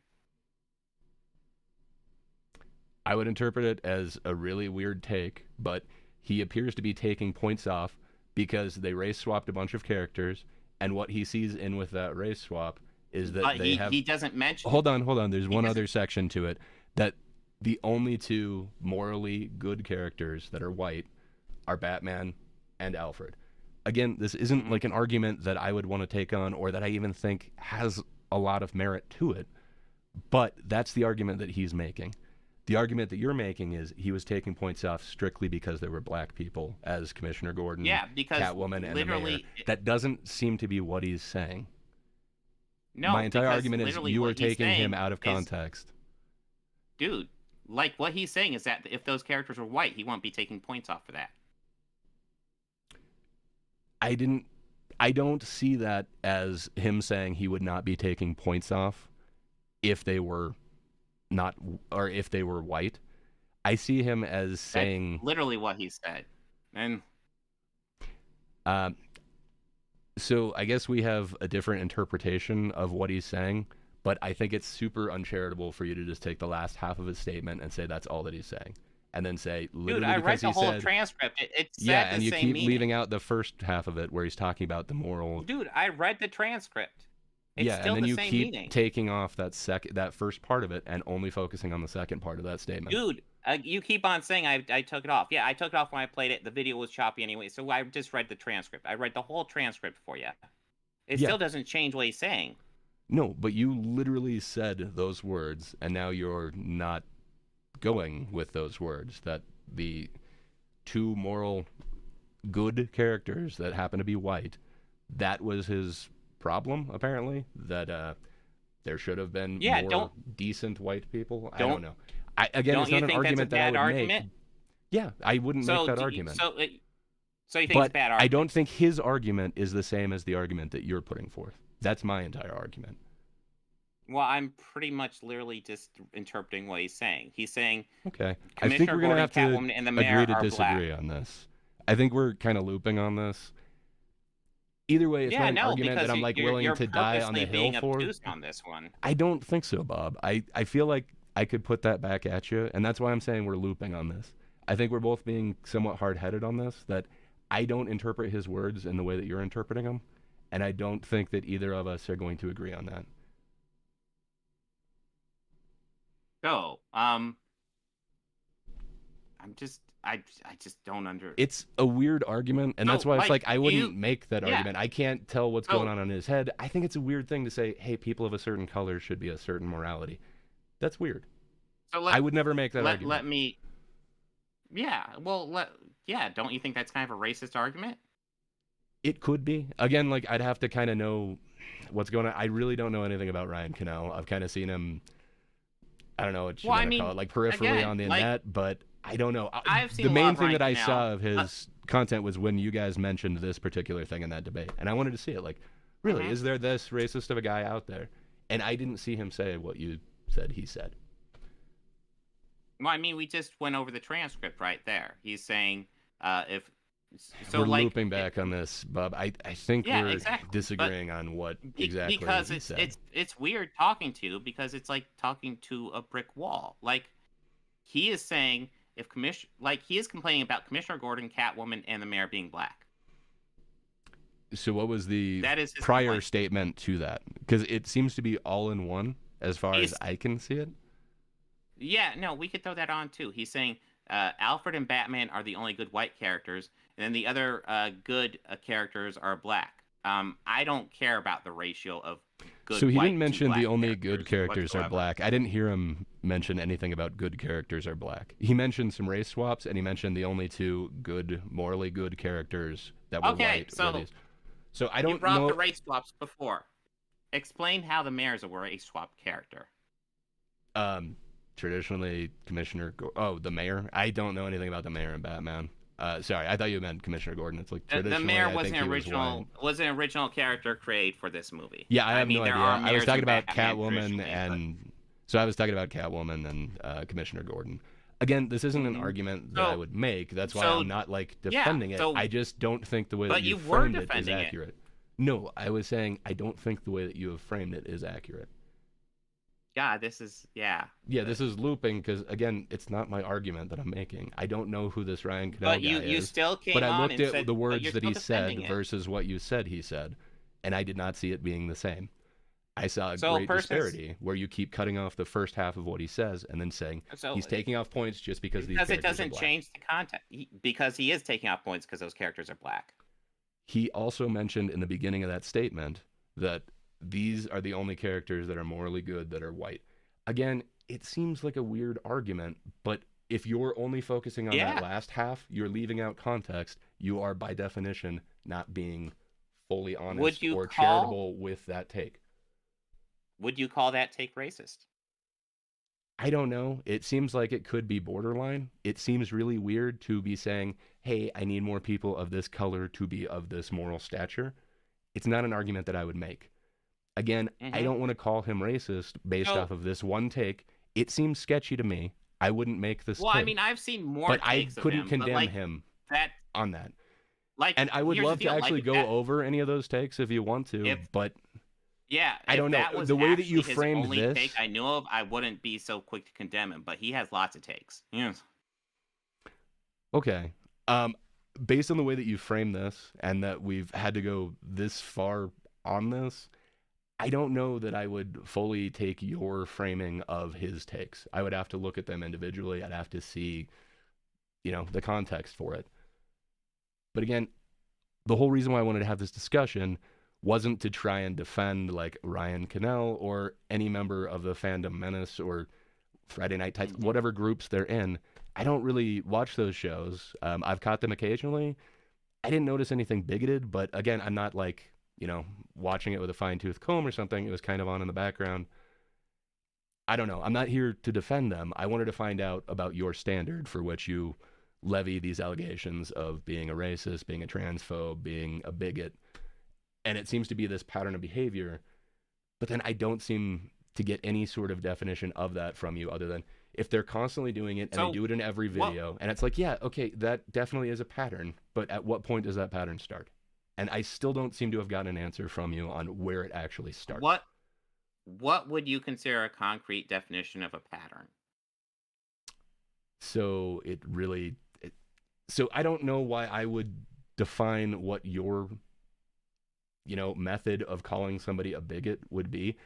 I don't know what you mean by pattern. To me, a pattern would be something that's repeated and obvious. Yeah. I don't know exactly what you mean by it. So what do you mean by pattern?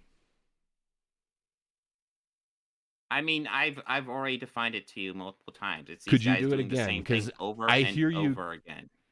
So what does that mean? So that seems to be as vague as can be. If somebody is doing something over and over again, cool. Is that like 5 times? So you're looking for like some sort of specific number. What number would satisfy you? I wouldn't make this form of, standard to label someone a bigot. So I don't know. I would actually have to see their actions and see how they treat people, see what they put out there into the world. But I'm not saying that this pattern makes it. So I don't know, Bob. Mm-hmm. But I'm asking you, since you're saying your standard is this pattern, what is the minimum that constitutes a pattern? Well, I mean, it's just a weird thing to ask for, like a minimum. So well, it's listen, a weird I've thing seen to these have guys, this pattern of behavior as opposed to like, here's the because I've evidence against seen this it. person. I've seen it repeatedly from these guys in like almost every single video they do. They do a different type of bigotry in pretty much every single So video. you keep going to Take your these pick. guys, which I'm not familiar with, but you keep like going away from this like Chrissy Mayer thing, Okay, which so- you titled the stream over. So can we get back to like that? Because that's It who was you 4 brought up. jokes and 6 associations. So Okay. what part of that is a pattern? If she had 2 associations and 4 jokes, would that be a You pattern? keep on breaking it down to this, but it's not even like it's just 6 associations. Because I it's don't repeated understand your association. pattern, She's Bob. almost like I believe she's a co-host on Friday Night Tight, so she's on like almost every single one with Gary Buechler and Jeremy Griggs, who are definitely bigots. And they have a wide cadre of bigots on that panel. And I don't know why you doesn't keep challenge them; she just laughs along with them. So if you're on a panel with somebody, so like, okay, for instance, you were on Sitch and Adams' show, and Adam said that he is a sexist. He did clarify it after that he really meant he's okay with sexist jokes. You guys had previously in the stream all agreed that men and women should be treated equally, that he didn't say that, women are lesser than men or anything like that, but he seemed to be okay with sexist jokes. So is that now a pattern of behavior? Why didn't he specify that when that? Why didn't he Because some specify jokes that after are I funny. asked him to it I specifically? gotta be honest, like some jokes are funny, but and that's the thing. I when, got a chuckle when I when he did that stupid sandwich joke. I wasn't expecting it, but it subverted my expectations, and I gave a little chuckle to it. That seems to be why he's okay with sexism. Why did he wait till after the stream and say that though? Why when? No, he said it during the stream. So Okay, you well, I don't guys remember had that. talked. Well, that's Please, the thing. So hey Bob, have you watched that debate since you guys actually did it? yes, I actually just added it. Yes. Awesome. Yeah, I was gonna say I didn't see it up on your channel, but I don't know. There's this. So first off, there's a YouTuber out there who's really amazing. God, you're such an Adam fan. That makes sense. Okay. Yeah, that's how I learned about you guys. I'm a fan of debate, so I really enjoyed that debate. It kind of stuck with me in my head. And then there's this YouTuber, that darn Kidda, who's amazing. She did a breakdown of your guys' debate. It is really cool. It's a conversation map. So it literally maps out every single place that you guys went in that conversation. If you get a chance, I would really watch that. I think you'd get some great utility for the way that pattern, that conversation actually branched out. Sorry, I was calling it a pattern because it looks really cool when you actually see the conversation tree out there. It looks like a pattern. I wasn't meaning to say, like pattern of behavior type deal. But I would highly recommend you check that out, anyone in your audience. it really is quite amazing when you see that conversation broken down. Mm-hmm. Well, I mean, I did essentially see it broken down, and yeah, I do think it's interesting because like that's primarily their form of debate. Like they argue this nebulous stuff, and that's kind of I feel like you're trying to go for like a junior level Adam Sitch thing going on here. Junior level. So I mean, like, Yeah. okay. I don't know what you mean by that, but yeah, I highly respect their you like to debate. straddle the middle ground. You're not going to take any like side, but you're going to criticize this side a lot for some reason. I've fully taken a side. I think that this pattern of behavior has no utility. I feel like you could label anybody an ist or a phobe based off of this pattern. But you keep on saying this pattern of behavior, but then you're like, I don't understand what you mean by pattern behavior. So do you understand what I mean by pattern of behavior? Not at all. Are you are intentionally vague when you're talking about like what constitutes a pattern. At what point does it start? So it starts when you if you start doing sexism, okay, doing it once or twice, okay. But and then you keep on doing it, and you do it now, and you do it every video. You do it every chance you get in every video. Would that be sexism? Again, that's really begging the question. This is exactly like the other ones that you did, Bob. When you're saying somebody is doing this all the time and they're doing this every single video, like, yes. Okay, if they've done it 4 times, does that count? Is that now a sexist? Because you're being purposely vague. It's 4 times. Listen, if they're doing it currently, sure, yes. So, I don't know what that means if they're doing it currently. So like if they've done it currently, how can it be any more clear? So I mean, you could tell me at what point it actually becomes a pattern as opposed to like they've said 2 sexist things. I mean, that's the thing. If they just say 2 sexist things, I probably won't think too much of it. But if they're doing it every single time in every single video over and over well, there you go, Bob. So we've just established that the threshold isn't 2. That's what I've been saying. Yeah, so at what point does the threshold start? What? So you just said if they said 2 jokes, that's not a pattern. So if they say 3 jokes, is that a pattern? They do that sandwich joke 3 times or 3 variations on the sandwich joke. Are they now a sexist? I tell you what. If they did it, but they don't currently do it, then no. But if they're currently doing it and they do it every video, yes.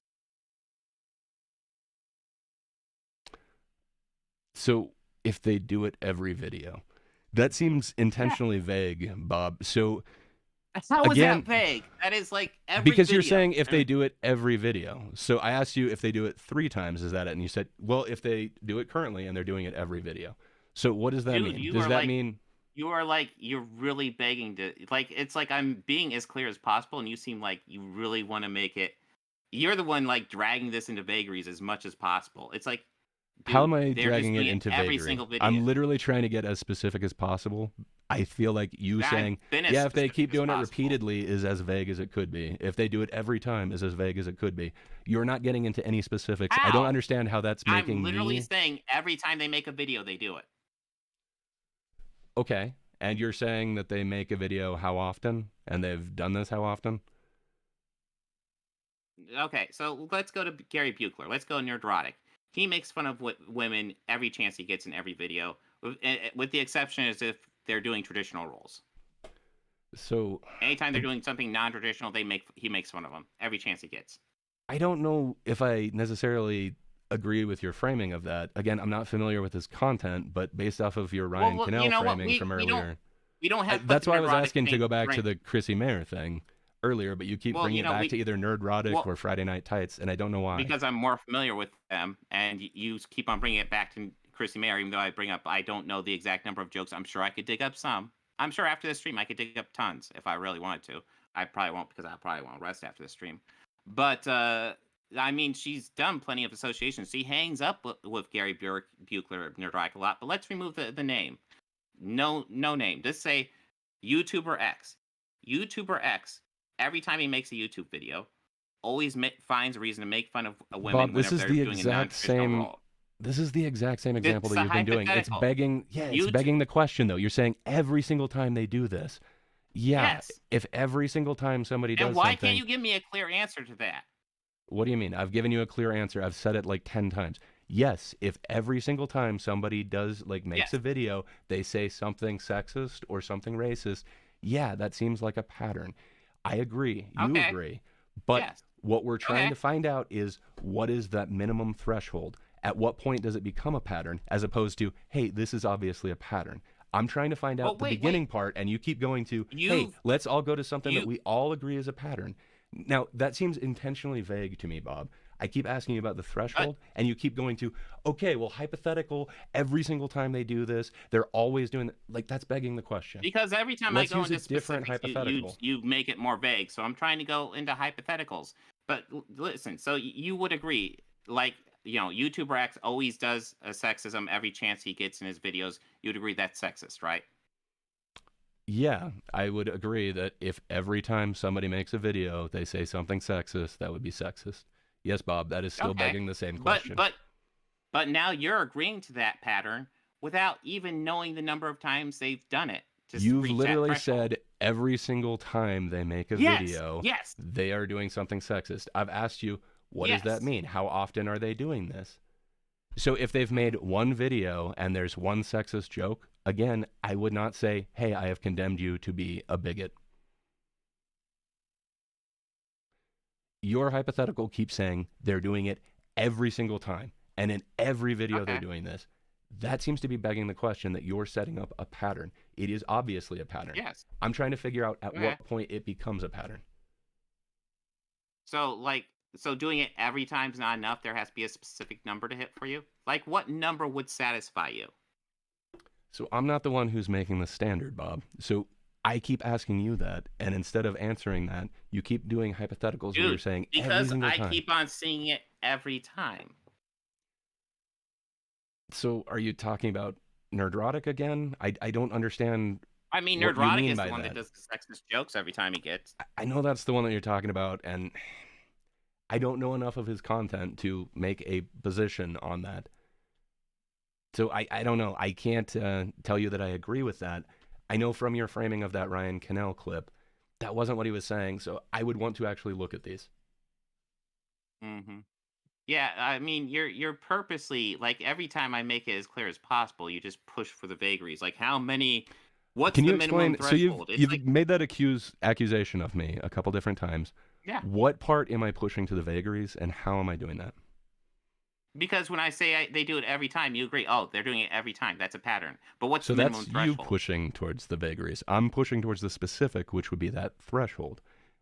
I don't understand how you're calling that vague, Bob. I'm literally trying to get as specific as possible, and I feel how like is you saying are retreating from that every how single is time. saying they do it every time vague? You're literally begging the question. So you're saying, okay, they have a pattern of doing this. Is that a pattern? I'm asking you a specific question of what is the minimum for that threshold, and instead of answering that, you are answering the vagary. Well, if every time they do this, they're doing it in every video. That is Because they so do. much more vague than an actual answer to what is the minimum threshold. I don't understand how you're saying I'm pushing it to the vague when I'm asking for a specific, and you keep going to a grand thing that nobody would dispute is a pattern. It appears to be you the would agree opposite of these what you're guys- saying. So you would agree these guys are doing a pattern of bigotry then? I'm agreeing with your hypothetical that you said if every single time somebody makes a video, every time they are being sexist, yes, that would be a pattern. For like the 10th time, Okay. I don't watch Nerdrotic. I don't So, watch Friday Night Tights. again- I can't condemn them. But based off of your hypothetical where you're giving me, yes, in every single video, they are doing this, transgression. Yeah, of Okay. course, that would be So- a pattern of that. I'm trying to figure out at what point that starts. And I feel like you will not get specific with that. You keep saying you Well, can't that's do the it, thing. but You've it's already- your pattern you've- of behavior that you're condemning people with. Why can't you You've- be but specific you're with that? Do already- you know what your minimum but- threshold would be for this? So you agree when I tell you what they do every time? Okay, yeah, that is a pattern of bigotry. No, I don't But agree. you're When sa- you're hypothetical, when you you just said said that. they are doing this, and every single video, like that is the only information you've given me in these hypotheticals. I agreed with the hypothetical. Yes, and I'm explaining that's begging the question because you're literally baking in a pattern to this to say, is that a pattern? Of course it's a pattern, Bob. You're begging the question. What I'm asking of you is, what is the minimum threshold for that? And you will not get specific What with number it. do you want me to say? I'm not the one who has the standard to call someone a bigot. I want you to be honest with me and tell me what your minimum by my would be. standards as a standard. You've already agreed that by my standard, yes, they're doing a pattern of bigotry, but yet you keep on bringing it to this random. Bring me a number that sets the bar. What number do you want me to say? Seriously, what number are you looking for? The number that satisfies you to say this is a pattern now, and I am okay with calling them a bigot. I'm not the one who has the standard, Bob. I'm wondering what your minimum for applying your standard just saying is. that they do it every time, that's not enough. I have to have a specific number. Like I keep a checklist. I would say so, yeah. It seems very hyperbolic to say that somebody does something every time. Like you're saying, like in like one of Eric July's posts where he's just talking about ISOM. Like, okay, well that doesn't appear to be every time. Like I'm sure he has something that's somewhat innocuous, right? So I don't know what you mean by every time. And that's why I'm asking you to define it. So, okay. So Eric July occasionally does a ISOM video. Okay, cool. I'll give you that. That may not have bigotry in it. But, let's say like 95% of his videos have bigotry in it. Would that be enough for you? I mean, how many videos? So again, I'm not familiar with Eric July's content or anything like that. I just know he's somebody that you have called racist in the past. And I'm trying to find out, like, okay, you say they're always doing this. That seems somewhat hyperbolic. I'm sure there's some post that's just advertising like, hey, Friday Night Tights tonight or whatever, or here's a guest. I'm sure there's something that isn't necessarily something. I mean, I don't know. Maybe you guys could call it like a dog whistle or something, but I don't know. I don't think that every single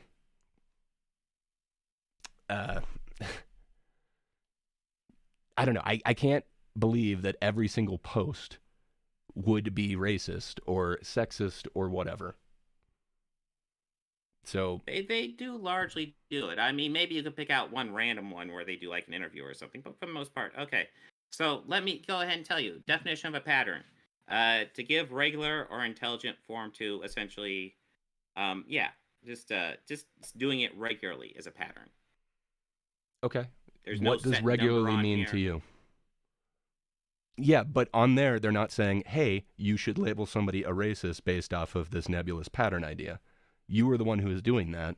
Every time you've been asked to define racism, you say it's a pattern of behavior. So I'm asking you, what constitutes a pattern to you? Because you seem to be the one who has this as a standard for calling someone a bigot. So, well, you seem to be the one that thinks it's important that we set numbers to these things. So what numbers do you think I should set? I couldn't tell you. Again, I've told you the standard really seems like it has no utility to me. And based off of this, you could really call anyone some sort of bigot. So I think it calls for more than just this nebulous pattern. A nebulous pattern of every time. So what do you mean by every time? 95% of the time. So I don't know what that means, Bob. No, so I'll what give you a couple times they do an innocuous video. So 90% of the time, they do something bigoted. So what does that mean, though, Bob? You're saying is that something intended for you? Hey, no, hold on 1 second. So what does that mean, Bob? You're saying 90% of the time they do this. Okay. How many videos do they have? Like, is it 90% as in, like, I don't know, they have 9 videos? How many videos would you need them to have to qualify? So I don't have this standard, Bob. So I don't know why I should have to define what your standard is. I'm just telling you, I don't see the utility in the standard. A pattern is simply something done regularly. That's it. It's something done regularly. You seem to be the one saying patterns need to have specific numbers to them. So I'm trying to figure out what numbers you want. So I never said that patterns need to have numbers to them. I think that you need to be able to define what the minimum standard is for you calling somebody a bigot. No, what minimum standard is a number, dude. Yeah, I think you should have that if you're saying that your way to actually call someone a bigot is this standard. I think you should be able to define what that threshold is. Why? Because otherwise it's dishonest and everybody could be labeled that. How? If I can find 3 things in your past that I could call questionable, would it be okay for me to label you as, a bigot? I mean, I guess you could, but I mean, it doesn't Yeah, I would necessarily think that's mean really anything. dishonest. That'd be a fucking weak argument. I think so too, Bob. And that's my point with this hmm pattern thing. I think it is a weak argument. I think you need Dude, to I have have way strong more than evidence. 3 examples. In your past? For sorry, No, three no, on examples of the oh, past of the guys I'm going over. sorry, I thought you were like making a confession or something there. I was like, Bob, we don't have to go Mhm. there. No, I just mean I feel like if you're just going off of this pattern of behavior, you could find a Yeah. few examples of something that could be questionable for anybody. So a few random examples scattered throughout time I don't care about, but we're talking about something done regularly. A pattern is something done regularly. Would you agree to that? Okay. Sure, I would say that that would be a definition of pattern. So then I would ask you, Mhm. what does regularly mean to you? There's You're no the one set who has number. this as a standard. What set number do you want? I just say So, it's done regularly. so that seems intentionally vague. That could be twice, but he did it in like a frequency that you now call regular. That seems super dishonest. Well, then that'd be a weak ass argument, wouldn't it? I agree. That's my entire point with this pattern of behavior. I feel like it is a weak ass argument. I feel like if you had strong evidence, you would use the strong evidence. Literally, Dane says, like, with the pattern of behavior, any individual example can be explained away. That's why you need to not look at each individual example. You need to instead look at the Mhm. pattern.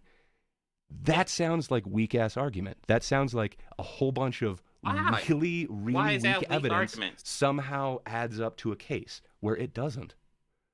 You need to have strong Why? argument for a strong case because justice So why is matters. that? So did you know? Do you know circumstantial evidence can be dismissed in a crime? You know that, right?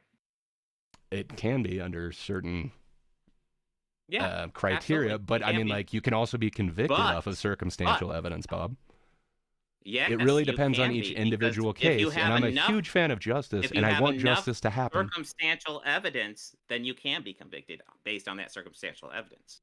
Yeah, but it would have to not be weak evidence. It would have to be some sort of actual, at least, implication that circumstance actually, happened. Not just like, well, hmm this guy has said MCU once. I don't know what he means by it, but the fact that he said How it many of means these that guys do you women are think have said sexist. MCU once? But So again, I don't know, but I mean, like, you've said. do you think So in that do you Sitchin think you're debate, you said if somebody says MCU, that would be evidence that they're sexist. That to me seems yeah? like Well, if they that'd be just say it once, that is enough for you to label dude. them. So that doesn't seem like a pattern to me. Evidence of being sexist doesn't necessarily make you sexist. It's just evidence that can be counted towards that. I agree. So saying it once, I won't really care. Okay. And if it's a joke, would you care? If it's a Did we? joke, like what's Sorry, the joke? it just Again, lagged there. we're I thought talking about maybe. context. Hmm. It's all in the context then. Okay. So it's weird because you didn't seem to want to like look into the additional context of that Ryan Cannell clip, but you condemned him as a racist because of how you cherry picked that We last half went of his into the statement. additional context. We went into the additional context. It still didn't change the context of the last half of the statement. Okay. Well, I really don't see how you're saying now you need additional context when you're literally taking it out in a lot of your examples for why somebody is racist or sexist. Like you mentioned before in that Sitch and Adam debate, if somebody even mentions MCU, to you they're sexist. In that Ryan Cannell clip, you kept leaving off the first half of what he said. It seems like you're not actually adding context to it. You're literally just saying, Okay, I mean, we can, dude. I later, or you keep on saying that, but later on, we brought on the first half of the statement, and it didn't change anything. I completely Like, do we just disagree. need to sit here and watch the whole damn video? I don't think that would be beneficial. No, Without I having don't the think so first either. half of that, you're completely leaving out the fact about the moral character of, apparently white guys in Well, the I mean, Batman. you're big on numbers. How many moral white characters does the Batman need?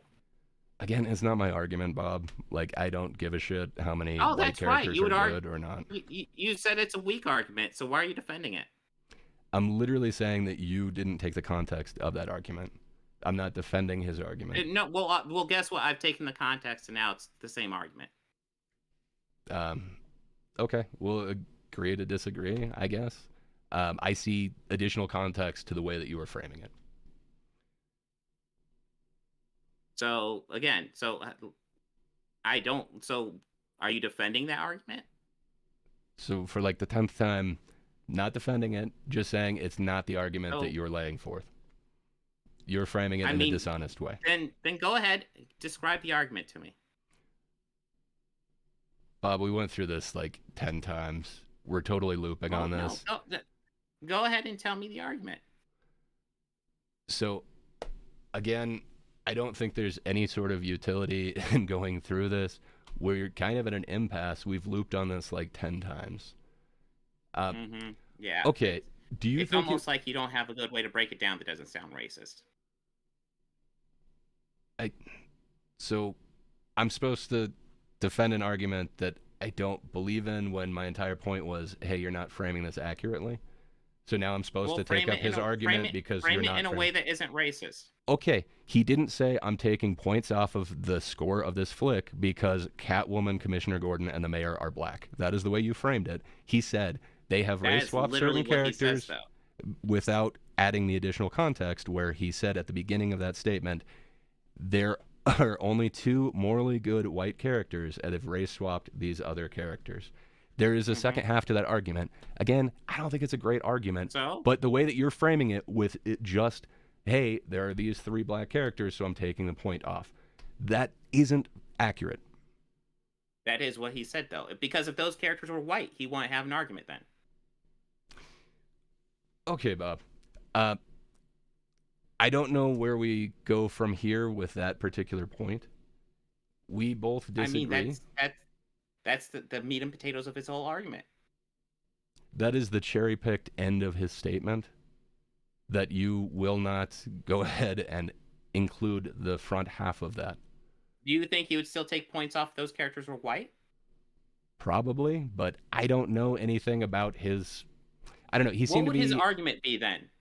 What would his argument be then? I if don't those know. characters were white, like what would I his said, argument be? I've seen probably like 10 minutes of his content in total. I really don't know what his argument would be. I don't think it would be honest for me to try and mind read him, but he seems to have some sort of problem with the morality of certain characters, and it seems like he would like more moral characters in Batman for some reason. I don't know. It always seemed kind of dark, and there were a lot of criminals to me, so I don't know what morality is really supposed to be. I mean, there. it seems to me he wants more moral white characters. So he did mention that, which to me sounds very suspect, and that's why I wouldn't make that argument. My entire point with this is, you know, what you said his argument is doesn't reflect what he actually said with his argument. Yeah. Well, I mean, I can tell you come from the Sitch and Adams school of debate where it's all the vagaries, just in the middle. Don't actually take any points. Occasionally, just fight Bob, with the I am the people only one who left. took a stance in this. I told you I feel like your method of determining whether somebody is a bigot or not has no utility. I would not use it. That is a stance. Nothing about that is vague. Every time somebody that does, sorry, so somebody regularly does bigoted behavior, would that be a bigot? Bob, by definition, if somebody regularly does something bigoted, yes, they would be a bigot. That is asking. Yes, that is we begging agree. the question. Bob, we have agreed with that. You keep asking the same exact hypothetical. It's begging the question. Because you keep on going back to it as if you don't understand what I'm saying, and then you do understand magically, and then you go back to not understanding what I'm saying. It's a really weird standard. Okay, Bob. So, if somebody calls a black person a slur, and they regularly stream with other people who call a black people a slur, would you call that a pattern of behavior? Absolutely. Okay. You have now condemned the entire fandom initiative, your guys, as bigots based off of your pattern of behavior. What are you talking about? I feel like that is completely dishonest, and I feel like there's no utility to this. So you guys kept calling Eric July and Uncle Tom. You brought on Sketchy Goth Hands, who then called him... Are you trying to say... Wait, hold on. You then brought on Sketchy Goth Hands, who called him the C-word slur, and called him ashy and a whole bunch of other crap. You guys repeatedly said it. Will Screedia said it. Ed said it I don't know, like 7 times defending it. And then he went into even more racist shit, talking about, he's not doing something for his own people, and he's doing things against the best interest of his own people. Some really racist sounding shit. I wouldn't condemn Ed and call him a racist. I'd say what he's saying sounds real sketchy. I wouldn't say it. It definitely leans towards racism. But based off of what you just said, and you saying, yes, you would condemn that example as racist, you have now condemned the Phantom Initiative as racist. That is why I think your pattern of behavior is entirely useless. Uncle Tom? Yeah, it is a slur that you only use against black people. Yes, it is a slur. Look it up. I asked you if you called a black person a slur repeatedly, then you streamed with other people who called a black person a slur. Would you call that a pattern of behavior? You said yes. I've got way more that I could ask you, but I don't have to. You've just condemned your entire group as racist based off of this pattern. Why don't you tell me? I don't call people that. Like I went into this whole conversation trying to be honest, and you're just going. Yeah, so did I, Bob. I'm telling you from the beginning, I don't think this pattern makes any sense whatsoever. It has zero utility. You have condemned your own friends as racist based off of this pattern. It has no utility. I'm asking you for the minimum. I have been nothing but honest this entire time. Now, do you see how you guys could be condemned as this based off of this pattern of behavior, and why I would say, hey, this doesn't make sense. This is a useless tool. So let me ask you this. Well, what would you define Uncle Tom as? I wouldn't I wouldn't ever call someone as that. As somebody who streams with people who do call black people Uncle Tom, how would you define it?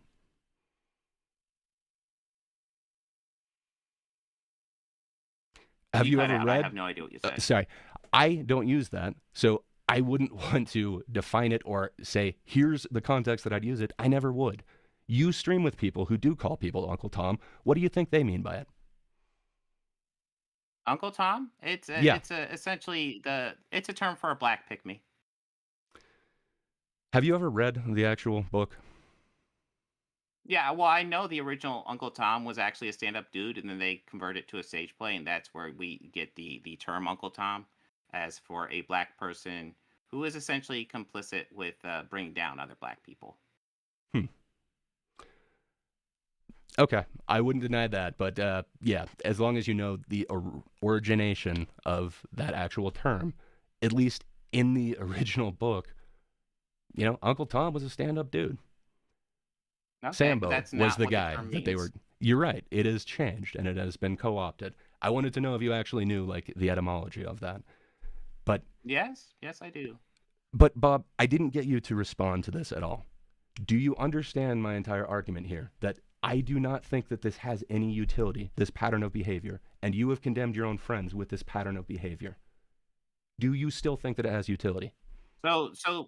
So do we? Bob, I feel like you're dodging instead of answering this question. How do you feel about the utility of this tool, this pattern of behavior that you use to condemn your own friends? Me answering the question. Okay. So number one, it's not like we throw Uncle Tom around quite a bit. At least 7 times that I counted in 2 different streams. You also streamed with a dude who used the C slur for black people. That seems pretty bad. Yeah. For what it's worth, sketchy is black. So that makes it okay to say a slur? I still say that that's racist. Okay. I mean, you do know it's okay for black people to say the N-word, essentially. I don't know that it is. I'm not going to tell someone that it isn't, but it just seems like a bad word. Historically, it is. Absolutely. I don't know. Historically, it absolutely is. Even if somebody's trying to take it back, it seems like a off limits to me. No, it's a word that's been used to bring down black people, and so essentially when they use it, it's a way to take the power away from it. You could say that. I'm not sure if I buy that. It still seems like it's an extremely offensive term. I don't support, the whole I don't know. Would you support Mayo side jokes or something like that? Mayo side jokes? I'm not. Yeah, it's like anti-white people or kill all the white man type of deal. I don't know. I still No. think that is super offensive and stuff. Even though, I we wouldn't could support say that it, either. it's not really offensive to say that word or anything like that. It still seems super racist to basically say something about an entire race of people. I don't like, When did we say something about an stereotypes. entire race of people? Well, if you're getting at like any of the racial slurs, it generally applies to a type of people, like a race. So, make this clear, Uncle Tom does not go to the entire black community. No. You were talking about the N-word. So are you saying that only applies to certain black people? Or would that be like a blanket term that a No, racist would that's use? So you mentioned N-word, not Uncle Tom. Like, Uncle Tom does seem to be a niche version of a slur. well, Uncle Tom just means a black pygmy. That's all it means. I think it means more than that. At the end of the day, I think it what does it mean more than that? What does it mean more than that? Well, it seems like a really racist thing to do, to use a slur that only goes against Wow. one race based off of a stereotype. To me, that is something that I would never call someone. So let me get this double standard out this way. So like Okay, you're what's a here and double you're standard? happy to defend people. Well, I'm getting to it because you're Okay. here essentially defending people who quite regularly will be okay with the N-word, but all of a sudden you're offended by Uncle Tom. Bob, I am not here to defend Yeah. anyone. I came here to talk about your pattern of Of behavior course, standard because for you're calling someone a straddling the bigot. middle. You're straddling the middle and just going after people on a certain side. I gotcha. It's the Sits and Adam thing.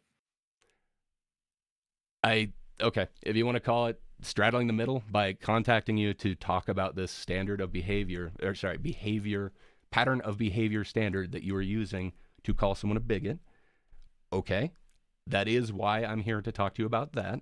I have not straddled the line on that. I'm not saying it could be okay. I'm literally saying, no, it is not useful. It really sucks. Because of it, you condemned your own friends, your own group as racist. Do you see any utility That's in this weird tool because still? you didn't really establish how Uncle Tom's even a racial slur. Bob, look it up. It's a slur. You only call I know people of what color. it means. Okay. Well, I by know definition, it is a slur. the only person who really seemed to be offended by it are Eric July and Eric July fans. That's just not true, Bob. For you to say that the only No? person in history who has ever been offended by being called an Uncle Tom is Eric July and Eric July fans, it completely goes in the face of people get history. offended There is by an being called entire that. documentary. Actually, there's two entire documentaries called Uncle Tom and Uncle Tom 2, where they go through the etymology of this. A lot of people who have been inaccurately labeled that, and really, a lot of it goes over, a lot of. So I want to make it clear by saying that he's inaccurately labeled that you're defending Eric July right now. No, I was saying in the actual documentary, there's a bunch of people who were called that. You really need to watch the documentary, but literally all I was doing was commenting on the fact that you said only Eric July and Eric July fans are offended by the term Uncle Tom. That's just ridiculously false. only they were offended when we used it on him. That's not true. I am not an Eric July fan. I was offended when you guys used it. But you're defending it. Oh, you were offended? Yeah. Oh boy. Why? Because I think it's really fucked up to use slurs against people, especially racial-based slurs. Especially if it's not in a setting where, like, so, like the roast battles like we were talking about before, that's a part of that. That is something that you'd be prepared for, is the worst of the worst. You guys were not in a roast battle. You literally were just looking at one of his videos, and then you said because he gets paid to be a video contributor to The Blaze, that he is an Uncle Tom. That seems fucked up. Yeah. Seems accurate to me. But so hey, you've pivoted a couple of times.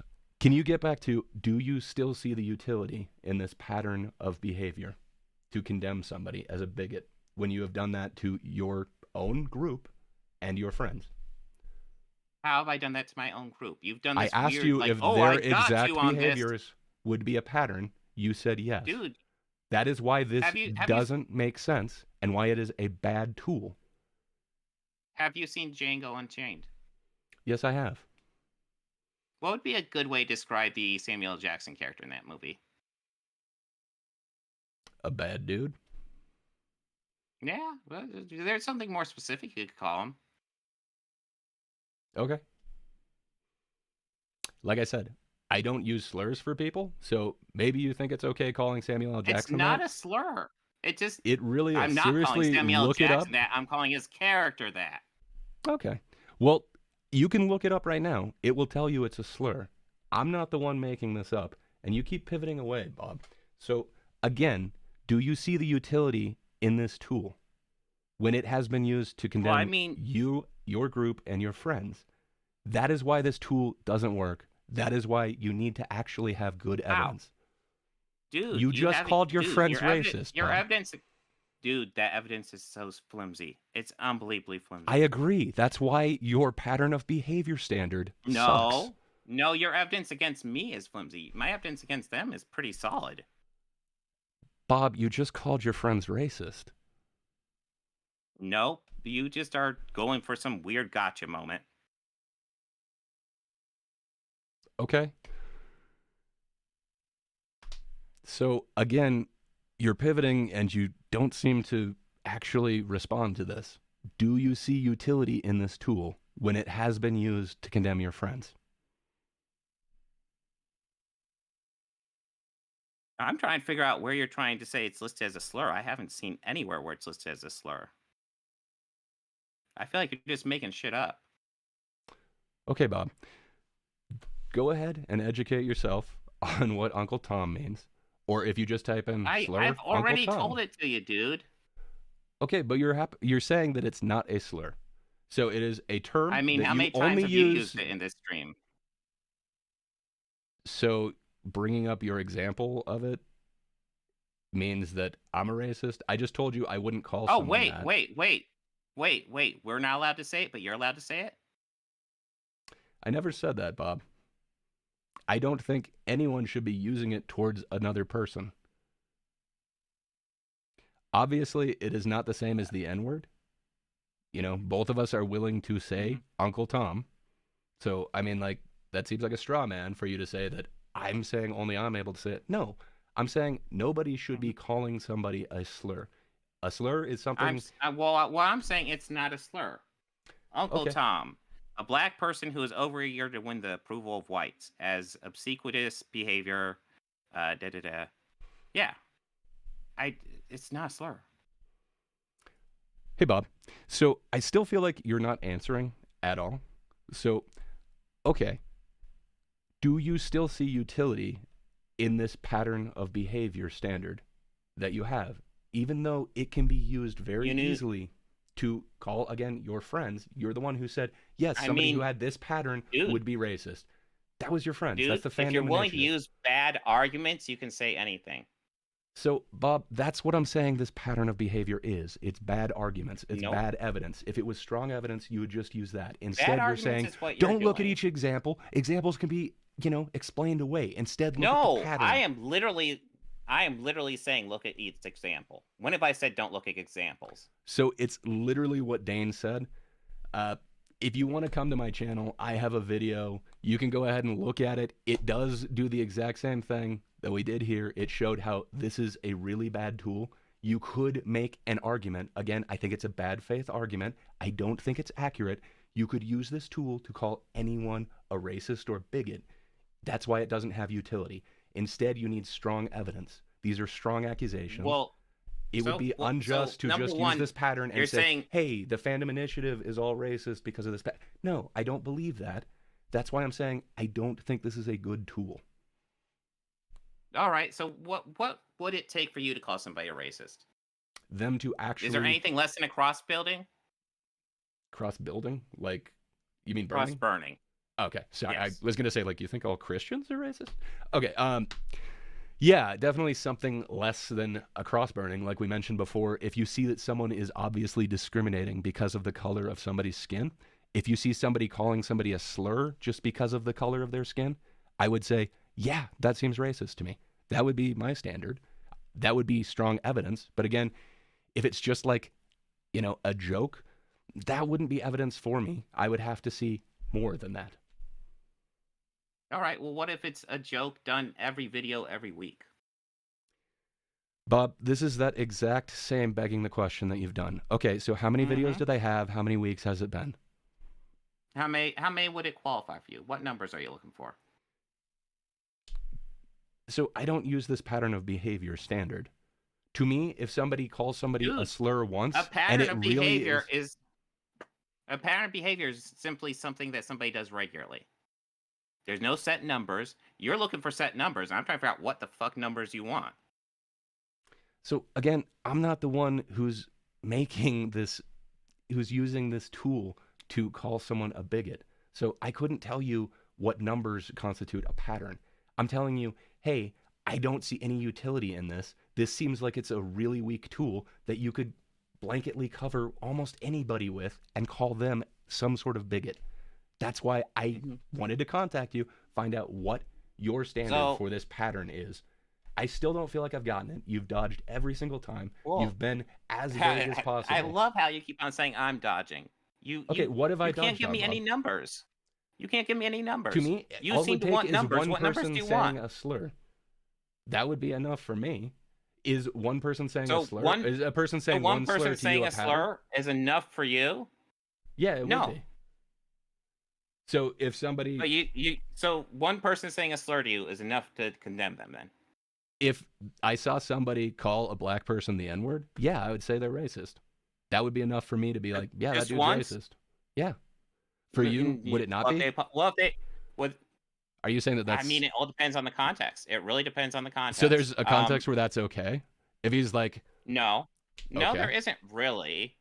But, I mean, it's one of those things where it's like, if they fuck up and they apologize for it later, then fine. Okay. Well, Bob, do you see utilities still in using this pattern of behavior? Yes. Okay. Can you tell me what advantage you have? You've done nothing to disprove anything. Okay, fair enough. Can you tell me what the advantage of using this as opposed to strong evidence would be? What is the advantage of using the pattern of behavior? I disagree. A lot of what the Chrissy Mayer stuff was associations. And loosely at that. Well, number one, associations do tell you a lot about the person. But that being said, like, a lot of her associations do absolutely exhibit these patterns of behavior. All right, so at what minimum, I think we're looping, but what to you makes a pattern? Doing it regularly. So what does doing it regularly mean? Without being intentionally vague on this, what would you say that means? It means they do it regularly. I mean, what numbers are you looking for? Because essentially, it's just your minimum standard. Minimum standard. So what number you want? Whatever number is your minimum standard to then label somebody a bigot. What number you want? Because I just do it when they do it regularly. So what does that mean? Regularly? Yeah. So, would you say your bowel movements are regular? I think that's a little personal, Bob. Yeah. I would say yes, they are, but I really didn't come on here to talk about my bowel movements. What number is that then? Do you pee 3-4 times a day? What does that mean? So bowel movements doesn't mean pee, Bob. Yeah, you asked me two different questions. Like if you're asking me how many times I piss a day, I don't know, like 10. I don't know. Is that a lot? I've never compared pissing to anybody else. Why are we talking about this? What do you call that? I don't know how like talking about these bodily functions point is that has anything to do with. Dude, the whole point is that it's regular is just a term meaning you do it frequently. Sorry, my headphone just kind of cut out. Of course. Sorry, regular is just a term. Regular is just a term meaning you do it frequently. Okay, what does frequently mean to you? So I feel like this is where you're being intentionally vague. You're not giving like any sort of definition. You're just saying frequently, often, every time. But you're not saying anything that actually has any sort of specificity of any kind. Well, what would meet your qualifications? What are you looking for? I'm looking for actual strong evidence. Again, I'm telling you that one time a white dude or anyone who's not black calling someone black the N-word, that would be enough for me. You're saying that that's not a pattern for you. So you would say that'd be enough to condemn them for the rest of their life. That would be enough for me to say that was some real racist behavior. Oh no, that was absolutely racist behavior. But let's say afterwards they go, "Fuck, I fucked up. I can't believe I did that. I just got pissed. I'm sorry. I was drunk." You know, they have reasons. They apologize. Would you want to continue condemning them for it, or would you want to just forgive it? So if somebody apologizes, then they're no longer a racist? Yeah. Okay. Well, I mean, if they apologize for it and they agree to address it, yes. I don't know. They're If you're willing saying to that work on like it. somebody gets an excuse because they were drunk and then they apologize for it, I'd say no, that's not just forgiven. Like that seems like, hey, you've kind of shown people you have a propensity to do this when your inhibitions are down. I would be weary of you. I wouldn't forever condemn them, but they would forever be a little sus. Okay, so if somebody does something once questionable, but they never do it again, and maybe even they apologize for it, you're fine condemning them? So what do you mean? I already said if somebody says the N-word to a black person, I would say that's racist. So I don't know. And you'd condemn them for the rest of their lives for that, even if they apologize for it and they said, "I fucked up. I'll do better." I said they would be suspect. I don't know. No, because not really condemning somebody, but I choose not to associate with racists, so that would give me an opinion about them, and I probably would view them as sus. I would not, regularly hang out with them. They probably would be not in my friend group at that point. Mm-hmm. You see, that's the difference between you and me. It seems like I'm not. You're like, cool with I might people who use slurs? As a general rule, no. But if somebody does that, and then like even these, like I've even brought this up, Rags. I have a lot of animosity towards Rags. He's done lots of hours of content attacking me. If he said, "You know what? I've been doing this wrong. I've been doing awful things. I've been telling people kill themselves. I've been saying awful stuff on YouTube, and I apologize.